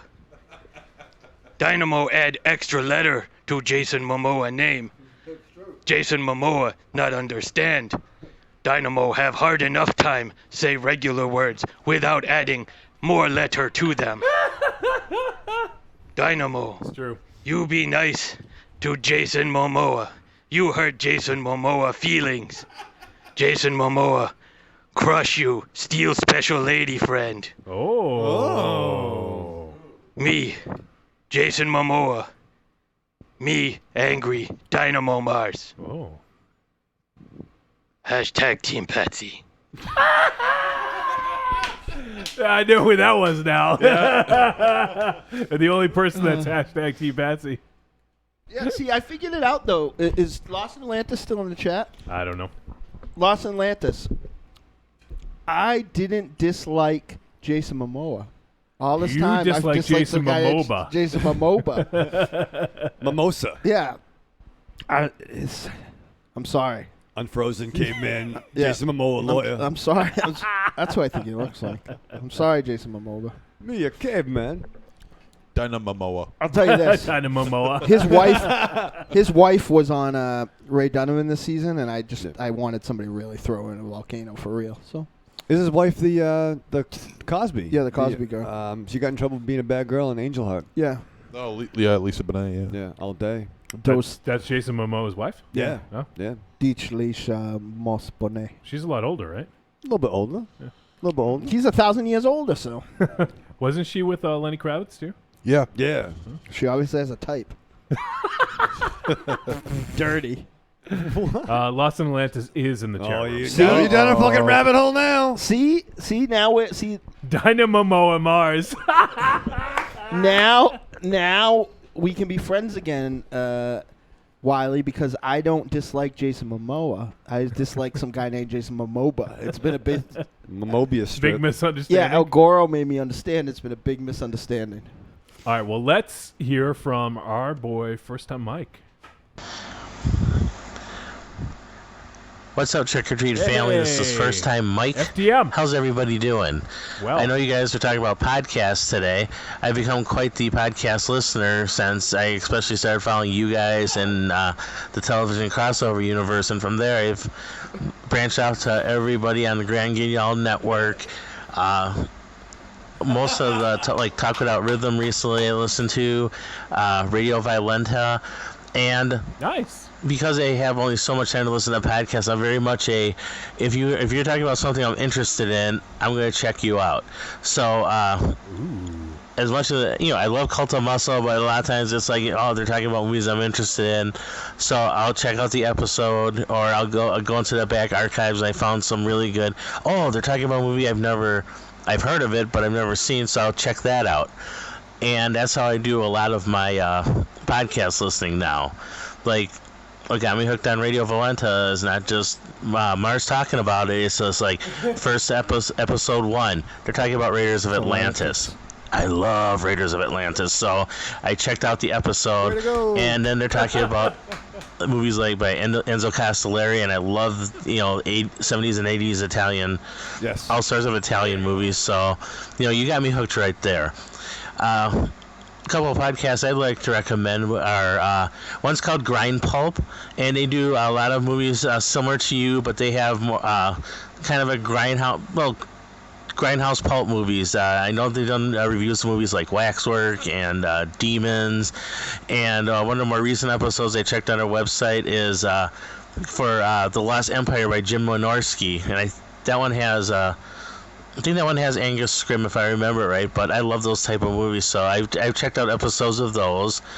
And on the role-playing wise, I listened to several of those. Yeah, baby. Some for the different versions of Dungeons and Dragons. I like older school stuff, so Yeah, baby. like Save or Die, like the Red Box Dungeons and Dragons that I started out with when I first started role-playing. And they have one for 2nd edition D&D. And since I'm a geek, I'll listen to some of those episodes. And one I listen to every Friday, actually, right before I listen to the recording, the Friday drop of your of Trick or Treat Radio, is called Ken and Robin Talk About Stuff, with authors and game designers Kenneth Haidt and Robin Laws. It's more dedicated for role playing, but they have some really good. They usually do 4 or 5 segments, and they have some really good bits on role playing. And if you like weird history or like UFOs or strange stories, it's a really good podcast to listen to. It's about an hour and a half. It's in bite-sized chunks, and they also have a really good food review section once in a while. So, I love all the podcasts that you guys have recommended to me over the couple of months I've been here, and that is my podcast recommendation, albeit as rambling as it's been. So you guys all have a good night. Hope everything is well as usual, and get out a little bit. Enjoy this last burst of summer. Yeah. You guys have a good night. Yeah, going real well first time, Mike. Yeah. Thanks, first time, Mike. That was a good list, and obviously, a lot of the shows that we enjoy, and some others that I've never even heard of. So can I give him a Dungeons and Dragons podcast recommendation? Yeah, absolutely. You want to check out the Adventure Zone. Adventure Zone. The Adventure Zone is a podcast with 3 brothers who I think are comedians. I don't know anything about them, but I've been devouring it the last couple weeks. And their dad, who's never played Dungeons and Dragons, playing a weekly Dungeons and Dragons campaign. Yep. And it's an hour blocks, and it's the adventures are fucking weird and very inspiring, but they're all so funny, and they have that sort of chemistry that the 3 people on this side of the table have with each other, where you can tell they really care about each other. But if somebody says a word wrong or something else, that's the whole entire episode. I don't give a damn about Raven Shadow. Hey, I fucking helped you. Hit him again. Like somebody said they were going to rappel instead of repel the other day, and that was the whole episode. There was the grappling hook, and but again, the adventures are really weird, and they have a very weird point of view how they do things, but it's just fucking hilarious. Like the stuff they say are hilarious.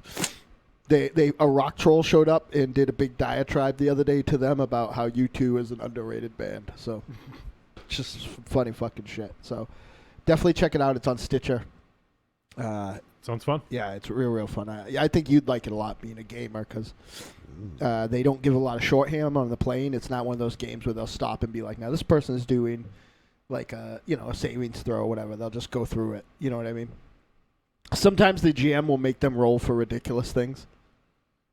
So, and the wizard's name is Taco, and you don't get any better than that. All right, well, let's hear. We get a song from Jeremy McFarlane. I think it was a song, anyways. That's how it was framed in the voicemail. Let's check it out. Hello, Trick or Treat Radio. This is Aquaman. Leaving you a voice message from the bottom of the Atlantic Ocean. Oh, shit. I just got word from one of my friendliest and most trustworthy dolphins that Dynamo Mars does not like Jason Momoa. What was that, dolphin? Momoa. Yes, exactly right. Momoa. Yes. Dynamo, give him a chance. He might be pretty good. And I think the plankton really like him. Oh, and so does the trout over here. And the killer whales. Yes, and they are very nice. Very friendly fish. So you give that nice boy a chance, or Aquaman might have to shove a boot right up in your ass. And I know you take a shit, Dynamo. Now this is Aquaman. Be good, and don't eat tuna. I was mistaken. That was Aquaman. Thank you, Aquaman. Wow. We've heard from Jason Momoa and Aquaman. Jeez. Are they one and the same? Apparently not. One's in a movie. A movie? I have lots of Aquaman action figures because I love him. Yeah, I love He's Aquaman. blonde, his blue eyes. Yeah, wears orange and green. Just like Jason Momoa. Oh, wait. You guys want to hear from Josh Gravel? Definitely. All right, let's hear from... Hey, Trick or Treat Radio guys. It's Josh from the Artsploitation Film Society Hey, Josh. here. Calling in with a little bit of my thoughts on this week's movie, The Perfect Husband, and a little bit of thoughts on podcasts, as you guys posted you were looking for discussion points on. Yes. First off, The Perfect Husband is far from a perfect movie. Low-hanging fruit, Josh. In some ways, it kind of reminded me of last week's film, Sunchoke. Me too. In that, like, it also has that problem where there's just kind of no hook into the film. There's nothing to relate to. There's nothing to grab onto. But this film also suffers from the fact that it does not have good acting. Does not have good directing. It's shot and lit like a television show, and not like a nice, stylish television show either. I guess it had a couple moments of decent effects, but that is in no way worth watching the film for. I'm going to have to give it a trick, and not a recommend. Frankly, I mean, the first half of the movie, actually more than half of the movie, is boring, which is the worst thing any type of thriller or horror film can do. I mean, for a movie that's only 85 minutes, I think it was over 45 minutes before anything actually interesting started to happen. And by that point, I was just kind of annoyed. So, again, trick, not a recommend. So, on to a more fun discussion and podcast. I know you guys wanted some, recommendations of favorite podcasts. Well, there's a handful of podcasts that I try to listen to every week, or if I can't every week, I'll make it a point every couple of weeks to kind of catch up on them. Obviously, you guys, and Outside the Cinema. Yeah. There's also another Massachusetts-based film podcast that I keep track of called Second Class Cinema, and they cover a lot of like the action and horror films. It's a lot of fun.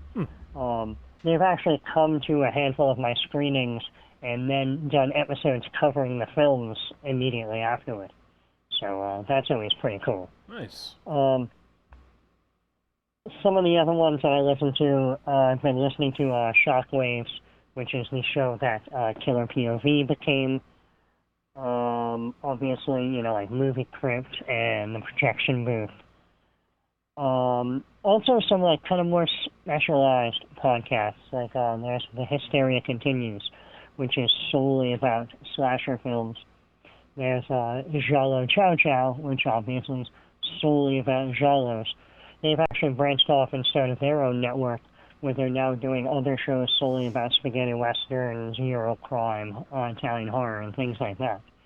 And one of the most specialized podcasts that I listen to, that is a wonderful one, is the Naschy Cast, which covers the films of Paul Naschy and those related to people that worked with Paul Naschy. Cool. So,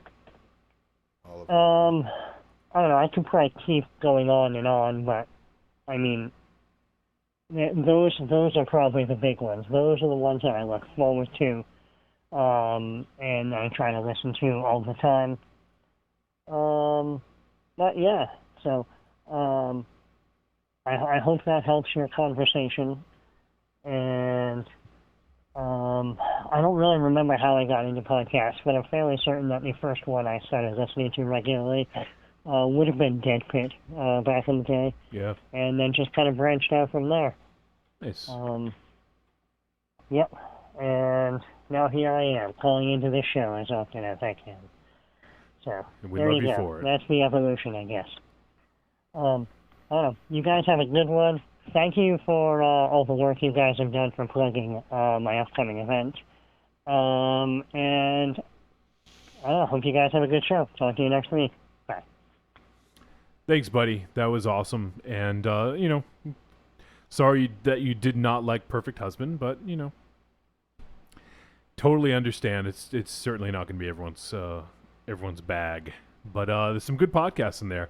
I'd never listened to Dead Pit. Had any of you guys? No. I think I might have listened to a couple of episodes a long time ago. I know a lot of people have been repping that one. They're no longer around, but I think Slegoth also loved that one too. So, all right, we have a few more voicemails. Let's get to these. Speaking of Slegoth, why don't we hear from the man? What's up, Trick or Treat Radio? Yeah. Slegoth here. AKA Jarvis and Giacomo. I will not go on about the podcast list because I sent a 15-minute. I didn't realize it was going to be 15 minutes. A voicemail about that, but I will just say that podcasts inspire me. I relate heavily to Raven Shadow sleeping on the couch. Oh, I've been, I don't know, since I got home from work about 3:30, putting tarps all over the roof of my house because it leaks all over the place. And my Sucks, life man. is, eventful. Oh, man. And exciting and a bummer sometimes. But it leaks in the back, it leaks in my bedroom, and my bedroom was flooded when I got home, and that's my life. But we're gonna get through it, god damn it. Anyway, listen to podcasts. Check out Rick Ramos, watch this, check out Talk Without Rhythm, check out Trick or Treat Radio because it's fucking amazing, and the community friends that I've made here is unbelievable. Check out god damn it, check them all out. I don't know what to say. Cult of Muscle, fucking Jake is amazing, CDR is amazing. Check out Power Pals, they are fucking making me die of laughter. They're on episode 6, check it out. Check out Amazing Colossal Podcast with Gilbert Godfrey. Holy shit. Check out Mark Maron interviewing Werner Herzog. Check out him interviewing William Friedkin. Check out Elm Street Kids Movie Club because the amazing, beautiful, super awesome, heroic Dynamo Mars. Stephanie Wiley Oh. and Mr. Mars, who I love and is one of my heroes. And, well, there's so many. But anyway, I love you guys. Cheers. Take it easy. Thanks so much, Legoth. And I apologize, man. He sent a which is, I'm sure, an amazing voicemail. And maybe we will get to it, but it was just a little bit too long. And we're coming up on 4 hours here. So I appreciate you sending us an abbreviated version, and it's very awesome of you, man. And you are such an inspiration to us and to, I'm sure, a lot of other shows as well. So yeah, man. keep Sorry doing that what shit's you're happening doing. too. Yeah, and we're sorry to hear about the leak into the house and stuff. Sucks, dude. All right, well, let's hear from his spirit animal, Cornelius. Hey guys, this is Cornelius Bros. The first podcast I think I listened to was either the Adam Carolla show or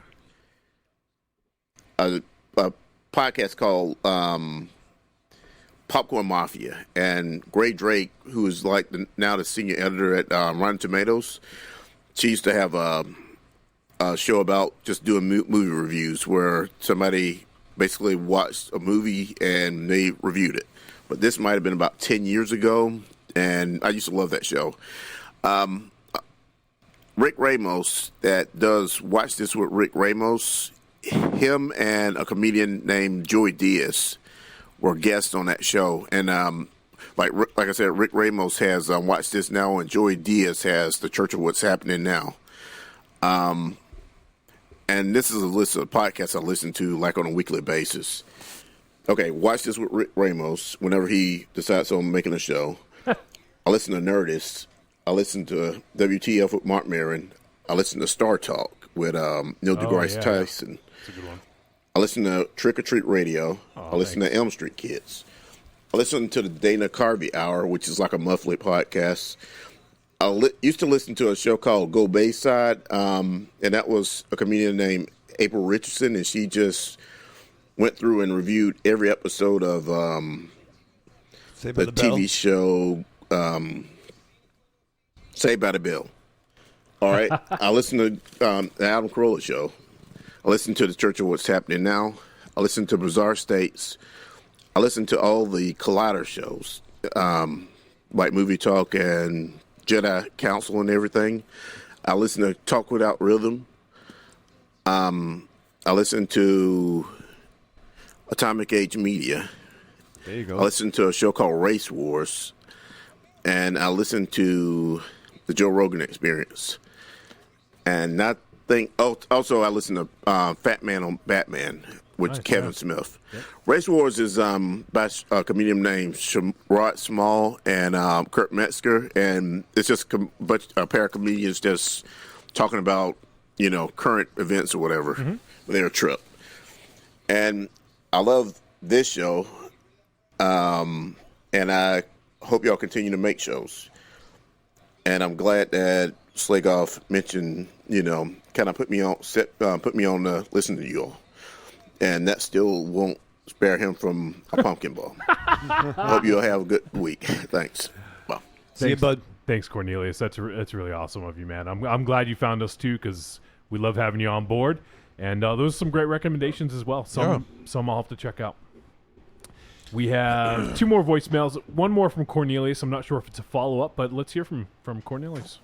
This is Cornelius again. I might have made a mistake on my list and said the Dana Carvey Hour.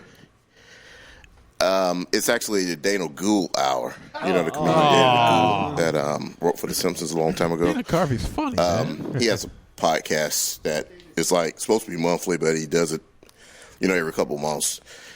My favorite podcast, single episode, is Watch This with Rick Ramos, number 26, in which they're talking about the Texas Chainsaw Massacre 1 and 2. And I think I call into the show, but Slagoff calls in the show and gets on the co-host Lee Syatt's case for not liking the film. And I just, that was before me and Slagoff knew each other, or we reached out to each other on Facebook, and I just always thought that was kind of a funny episode because Lee Syatt's a kid, and a lot of films that Rick Ramos would watch or suggest, he just wouldn't be into, and I just thought that he was like a bad fit for that show. You all have a good week. Thanks. Thanks, Cornelius, and thanks for clearing that up. I actually was a little surprised at Dana Carvey. Yeah. I was like, shouldn't that be kind of a thing? Known, So we have one more voicemail, and this is from someone who was hanging out in the chat room earlier. First time, at least in the chat room. Let's hear from Raven. Hey guys, this is Raven J from the Retro podcast. I just wanted to drop you guys a line and tell you how awesome your show is. Thanks, buddy. Thanks so much. I love listening to it. I love your guys' banter between each other. I love the New England accent. I have a few friends from that area too, so it's always fun to hear that. I was just listening to the last episode, and one of your frequent listeners talked about how he didn't like Del Morte, Cemetery Man. Oh yeah. I'm like, man, I was obsessed with that movie back when I first saw it. Yep. I even did my own comics, kind of a story that kind of tagged along with it. Anyway, speaking of, did you guys ever read the Dylan Dog comics? Oh yeah. It was kind of funny because Rupert Everett. Actually, fuck it. Anyway, so yeah, like I said, I do a podcast called Retro, which is on Podbean, or Retro 3 on iTunes. Cheap plug. Yeah, man, go for it. Yeah. But like I said, I just found your podcast not too long ago, and I've listened to pretty much every recent episode. I still need to go through the back catalog. But yeah, I love the show. I just did a convention myself. I'm an artist also. Nice. I just did Flashback Weekend a couple weeks ago, Hmm. where they had a Scream reunion, which had like Neve Campbell, Matthew Lillard, and Skeet Ulrich, which I didn't really care. I don't really care that much about celebrities or anything. If there was a Demons reunion, I might hop on that. Now But you're talking. I don't know. Do you guys like autographs? I don't know if you guys are that into meeting celebrities and all that kind of shit, but I'm too nervous. But I'm gonna, since I listened to like a lot of your call-ins, and people kind of go on and on about things, so I think I'm in good hands here. So I only got a minute left, but here's some of the movies I got at Flashback Weekend. Yeah, go for it. I got Shocker. Oh, nice. Yeah. Pieces. Yeah, baby, Sorority Babes and Slam Ball Bowling. There you go. There you go. Satan's There you go. Cheerleaders. Yeah. Yeah. Flesh-Eating Mothers. Oh, yes. Shit. Yes. And Chopper Chicks in Zombie Town. Yes. Yeah. Which I love all those movies, and that kind of will give you a frame of reference of who I am. I love bad B movies. Anyway, just wanted to drop you guys a line, tell you do an awesome show, and keep up with the good work and all that bullshit. Thanks, man. Thanks, man. All right, Really thanks. cool to hear from you, Raven. Yeah. Definitely feel free to leave us a voicemail again in the future. We'd love to hear from you. And I am going to check out, I actually added it to my list, the Retro podcast. I looked into you guys, and I like what you guys have going on. It's from what I could tell, it's not just movies. It's like video games. It's movies. It's everything retro. So it sounds like it's definitely up most of our alleys. So we're going to check that out. I see Dynamo grabbing his phone right now, looking. He's going to subscribe, I'm sure. So thanks for letting us know. You better be on Stitcher, Raven. So thanks for letting us know, Raven. There was two things I wanted to bring up in that voicemail. Number one, do you guys care about autographs? Not really. Not really. Not as much as I used to. Yeah, it was kind of cool, like getting like I got the lead singer of Biohazard's autograph on a pack of smokes one night. But in the end, it really at this point right now with me, it all depends on who it is. Like if I was gonna do anything like that, and there's not many people I would really want to. I mean, I'd rather like a photo. Like yeah. You know what I mean? Like Phil Anselmo's coming to Rock and Shock to the convention. He's a racist.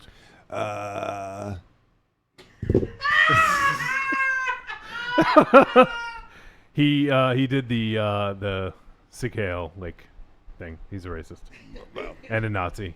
You want his autograph still? Maybe you guys can get a picture doing that. Yeah, that'd be great. It's a fucking rabbit hole. Real nice. Vince Neil killed somebody. And Matthew fucking Broderick, he had a little fucking vehicular homicide too. Let's point out everyone's fucking flaws. All right? Johnny's a fucking vegetarian. We don't fucking hold it against him. No, it's a good thing. Save the animals. Yeah, I had to bite my tongue a little bit earlier in the discussion about people loving animals and being okay with oh shit, here it goes. Eating them. You know, it's cool. There it goes. No, I'm not talking to anyone, and I don't want to get into a discussion. Well, I didn't make That's it. it. My point wasn't about anything I'm doing or not doing. My point It wasn't was to that I you, didn't by the make, way. Yeah. The Well, fuck is I'm what, just saying. me? I didn't make broad. Just forget it. All I care about is what I just post on Facebook. And that's The all. only autograph I care about is Taka Michinoku's. Yeah. We told that story recently. Yeah. I got Roddy Piper's. I like that. I just don't know what to do with autographs. Yeah, I don't like. What do? You put it in a fucking box and like you display it. You get it tattooed in your body. Like I don't know. Yeah. Like I really don't care. Like I would rather go up and tell someone like shake their hand and be like, hey, I appreciate your work. Thank you very much. I do have one more that's very important to me, and she gave it to me after seeing the Deadites. Oh yeah, she has a Deadite shirt, right? Yeah, and that's from Angela Bettis, and she says that the Deadites rule, and she loves me. Yeah. And Well, that is retro doesn't appear to be on Stitch. I'm not very happy. It's Retro 3 on iTunes, so maybe look for Retro 3 on Stitcher. Raven, So the other thing that Raven brought up is Della Morte Della More, which Nick did not like, which is fine, Nick. But the one thing he started down this path, and I think he hesitated. So we have read Della Morte Della More. I'm sorry, Dylan Dog. At least myself and Dynamo. I don't know. Have you guys? Yeah, I borrowed one of your copies. Yeah. Okay. Yeah. So Dark Horse in the late '90s, early 2000s released these. What are they called? Ash cans? Is that kind of the real? No. Was it No, Paradox Press? No. No, They it's were Dark just Horse. they just like they released them in the form that they're released. Right, in the Italian Italy. comics, Yeah. the small, Digest size. Yeah, digest size Italian comics. So they basically re-released them. Dark Horse put them out here in America. There were 6 volumes of Dylan Dog, and Tiziano Sclavi is the writer, and Tiziano Sclavi also wrote Della Morte dell'Amore. Now the interesting thing, and Raven had kind of started to go here and said never mind, and I think it's kind of a rabbit hole. So I think that's probably why he decided not to go there. Animals? No. It's so Dylan Dog. The look of Dylan Dog was based off of Rupert Everett. And so Rupert Everett, it's kind of funny how he came to play a character that was loosely based on Dylan Dog later on on a script that was written by Tiziano Sclavi. So I thought that was kind of interesting. And if you've seen Della Morte dell'Amore, he almost is Dylan Dog. There's certainly a lot of similarities. He has the sidekick, although it's not Groucho Marx. Dynamo, I know you're a big fan of his sidekick Groucho. Yeah, no. But that's the thing that I don't I think understand that would, why it happened. I don't think that would work in a movie, by the way, as well as. Oh no. Yeah. I will find you this Dylan Dog fan film and show you that it works. Okay. I could make it work. There's not very many things I could write, but I could make it work. Well, it wouldn't work for everyone, I think. I think Nagi was a much. I mean, especially for the story in that movie. Yeah. So I think that's where he was going, and it's a fucking amazing movie, and Dylan Dog is an amazing book. I know I have all 6 issues that Dark Horse put out, and Tiny doesn't Tiny have the I have that too. You have the big from Tiny hardcover version of all of them, right? Of all 6 books. Yep. So some pretty fucking awesome stuff. Dylan Dog is amazing, and I wish there would be a good Dylan Dog movie, but we don't have that. I think that Brandon Routh, he was okay. He wasn't a bad Dylan Dog. I think it was a bad script. Bad script. I agree totally. It was just a misguided film. Kurt Angle was awesome. Oh yeah, I forgot that he was in that. So but I appreciate you bringing that up, Raven. It's definitely one of my favorite all-time films, and I know a few other people here would probably agree that it's one of their top horror films. Hell yeah. Yeah. Great flick. All right. I think that is it for voicemail. I think I've also read all the email. Let me just double check on that. And I think we did. I think we got through it all, dudes. And I think there may just be a tweet or two. I'm just going to look real quick at that and see. Let's see. Did I miss something here? Oh, no, that's first on Mike's. I already played that one. All right. So, Twitter. Taking a look here at Twitter. I think we have a couple messages real quick. And I'm just loading it up. God damn, slow. What's up? What's up with the internet tonight, Dynamo? It's mad at me. It's mad at you? You gonna hug it? I treat my friends bad. All right. Well, we don't. There's actually not much for Twitter, actually. Someone named Curtis Parvin says it was mostly an Evil Dead. I don't know if you got us mixed up with Evil Dead. But it says, my goal after a complete recovery from wisdom teeth surgery via the Deadites and Best Buy is the Ash versus Evil Dead. There you go. Series. So yes. Looks like he's tackling that. So which is now out on Blu-ray and DVD. And I just finished the last 3 episodes last Sunday. Is it I've only seen the first episode of the first season. I fucking loved it. Is it okay? So it's worth. I fucking loved it. Yeah, man. Yeah, it's great. It's great. Stay with it because it around episode 4 and 5, I think, start to kind of fall off a little. But they lull a little bit, but the I mean the energy kind of lulls a little bit. Yeah. But I mean the character of Ash still carries it along. Yeah. The like episodes 8, 9, and 10. Those are. Let's call it Chainsaw. They go back to the fucking cabin in the last 4, and that's what everybody's been wanting since Army of Darkness was about back in time, right? We want Ash in that fucking cabin. Yeah. And having watched like the last 3 back to back, in a row, wasn't like nice, Yeah. So last thing we got here for Twitter is. So last week for Odd and Macabre, our buddy Sean did Saturday Screams. So he hosted the live tweet while you watch a movie, and they did Contracted. So of course I had to, tweet out and say, hey, if anyone wants to hear our crazy review of Contracted, you can find it here. And then someone named Helen it replied and said, thanks, but no transcript? Ack. Oh, well. What's that mean? So I said, no, we're strictly an audio podcast. The review would not play well in text. You have to hear the crazy theories. It would not work in text. And she says, thanks. Thanks anyway. I never liked talk radio. She's never going to hear this because she doesn't like talk radio. So Yeah, fuck you, Helen. Fucking bitch. You can't say that. No, you can't say that. You can't say that. That's not nice. You got. Whoa. Johnny said we can't say that anymore. I didn't tell you anything. No, that's not because she's a girl. If she's a boy, she'd be being a bitch. I don't think no transcript. The media is not the way I want it. I only like things the way that I want it. The customer's always right, and life should be like Burger King. I should be able to have it my way. Fucking jerk. I hope. Well, let me transcribe it for you, Helen. Yeah. I'll get back to you in a couple years. I'll fucking write it in your fucking blood. See? The internet. Now he's angry again. Yeah. The internet, Monster Zero, everyone else, they're trying to turn me back to the old me. You watch. It's going to happen. Like, sooner or later. You keep teasing it. Ooh. Yeah, well, when I fucking kill Helen and make a fucking cage out of her bones. I'll tell you what, Helen, come here and I'll fucking make a magic typewriter out of your rib cage. And I'll transcribe all sorts of crazy shit. Fucking jerk. I'll make a fucking pen and quill out of your fucking spleen. No transcripts?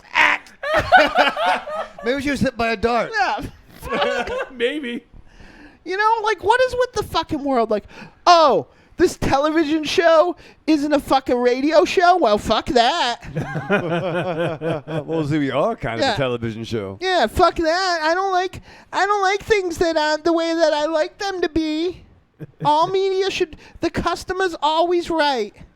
Fucking jerk. Hey, Helen, do you like no podcasts? transcript? Not really. What, do you want to read a fucking 4.5 hour review?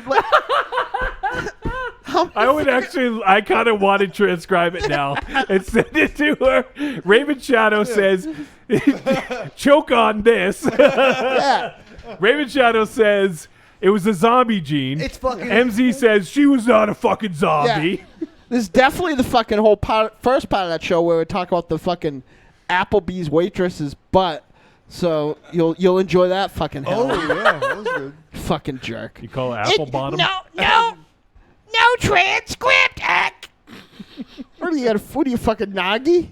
No transcript. You got a fucking Tourette's, Helen? Jesus. Helen Keller? Come on, man. All right. Fucking jerk. What a fucking jerk. Tell her, Monster Zero. Fucking jerk. You bitch. want him to make a generalization. You're all people who don't like to fucking listen to podcasts. You're are baiting dumb. him, yeah. No, I was trying to do like Tell him, Hawk. All people that want yeah. all people that want transcripts are shameful. Yeah. Fucking jerk. And see, no, you can't say that she's a bitch because she's a woman. No, she's being a bitch because she's being a bitch. he got handed for saying what? that word. No. That's not what he got handed for. Not this week, but in the previous week. Nope, that's not what it was about. I think it was. Mm-mm. It wasn't. It was because it wasn't the same. Huh. I'd like to say that you're not paying attention to subtext, but you can't read either, I guess. Well, I like radio shows. Yeah. That's why I'm not on Twitter, even though I'm fucking trying. No transcript. Helen is my new fucking Vietnam. That is the most fucking, I don't know, fucking entitled. I bet you that she is either.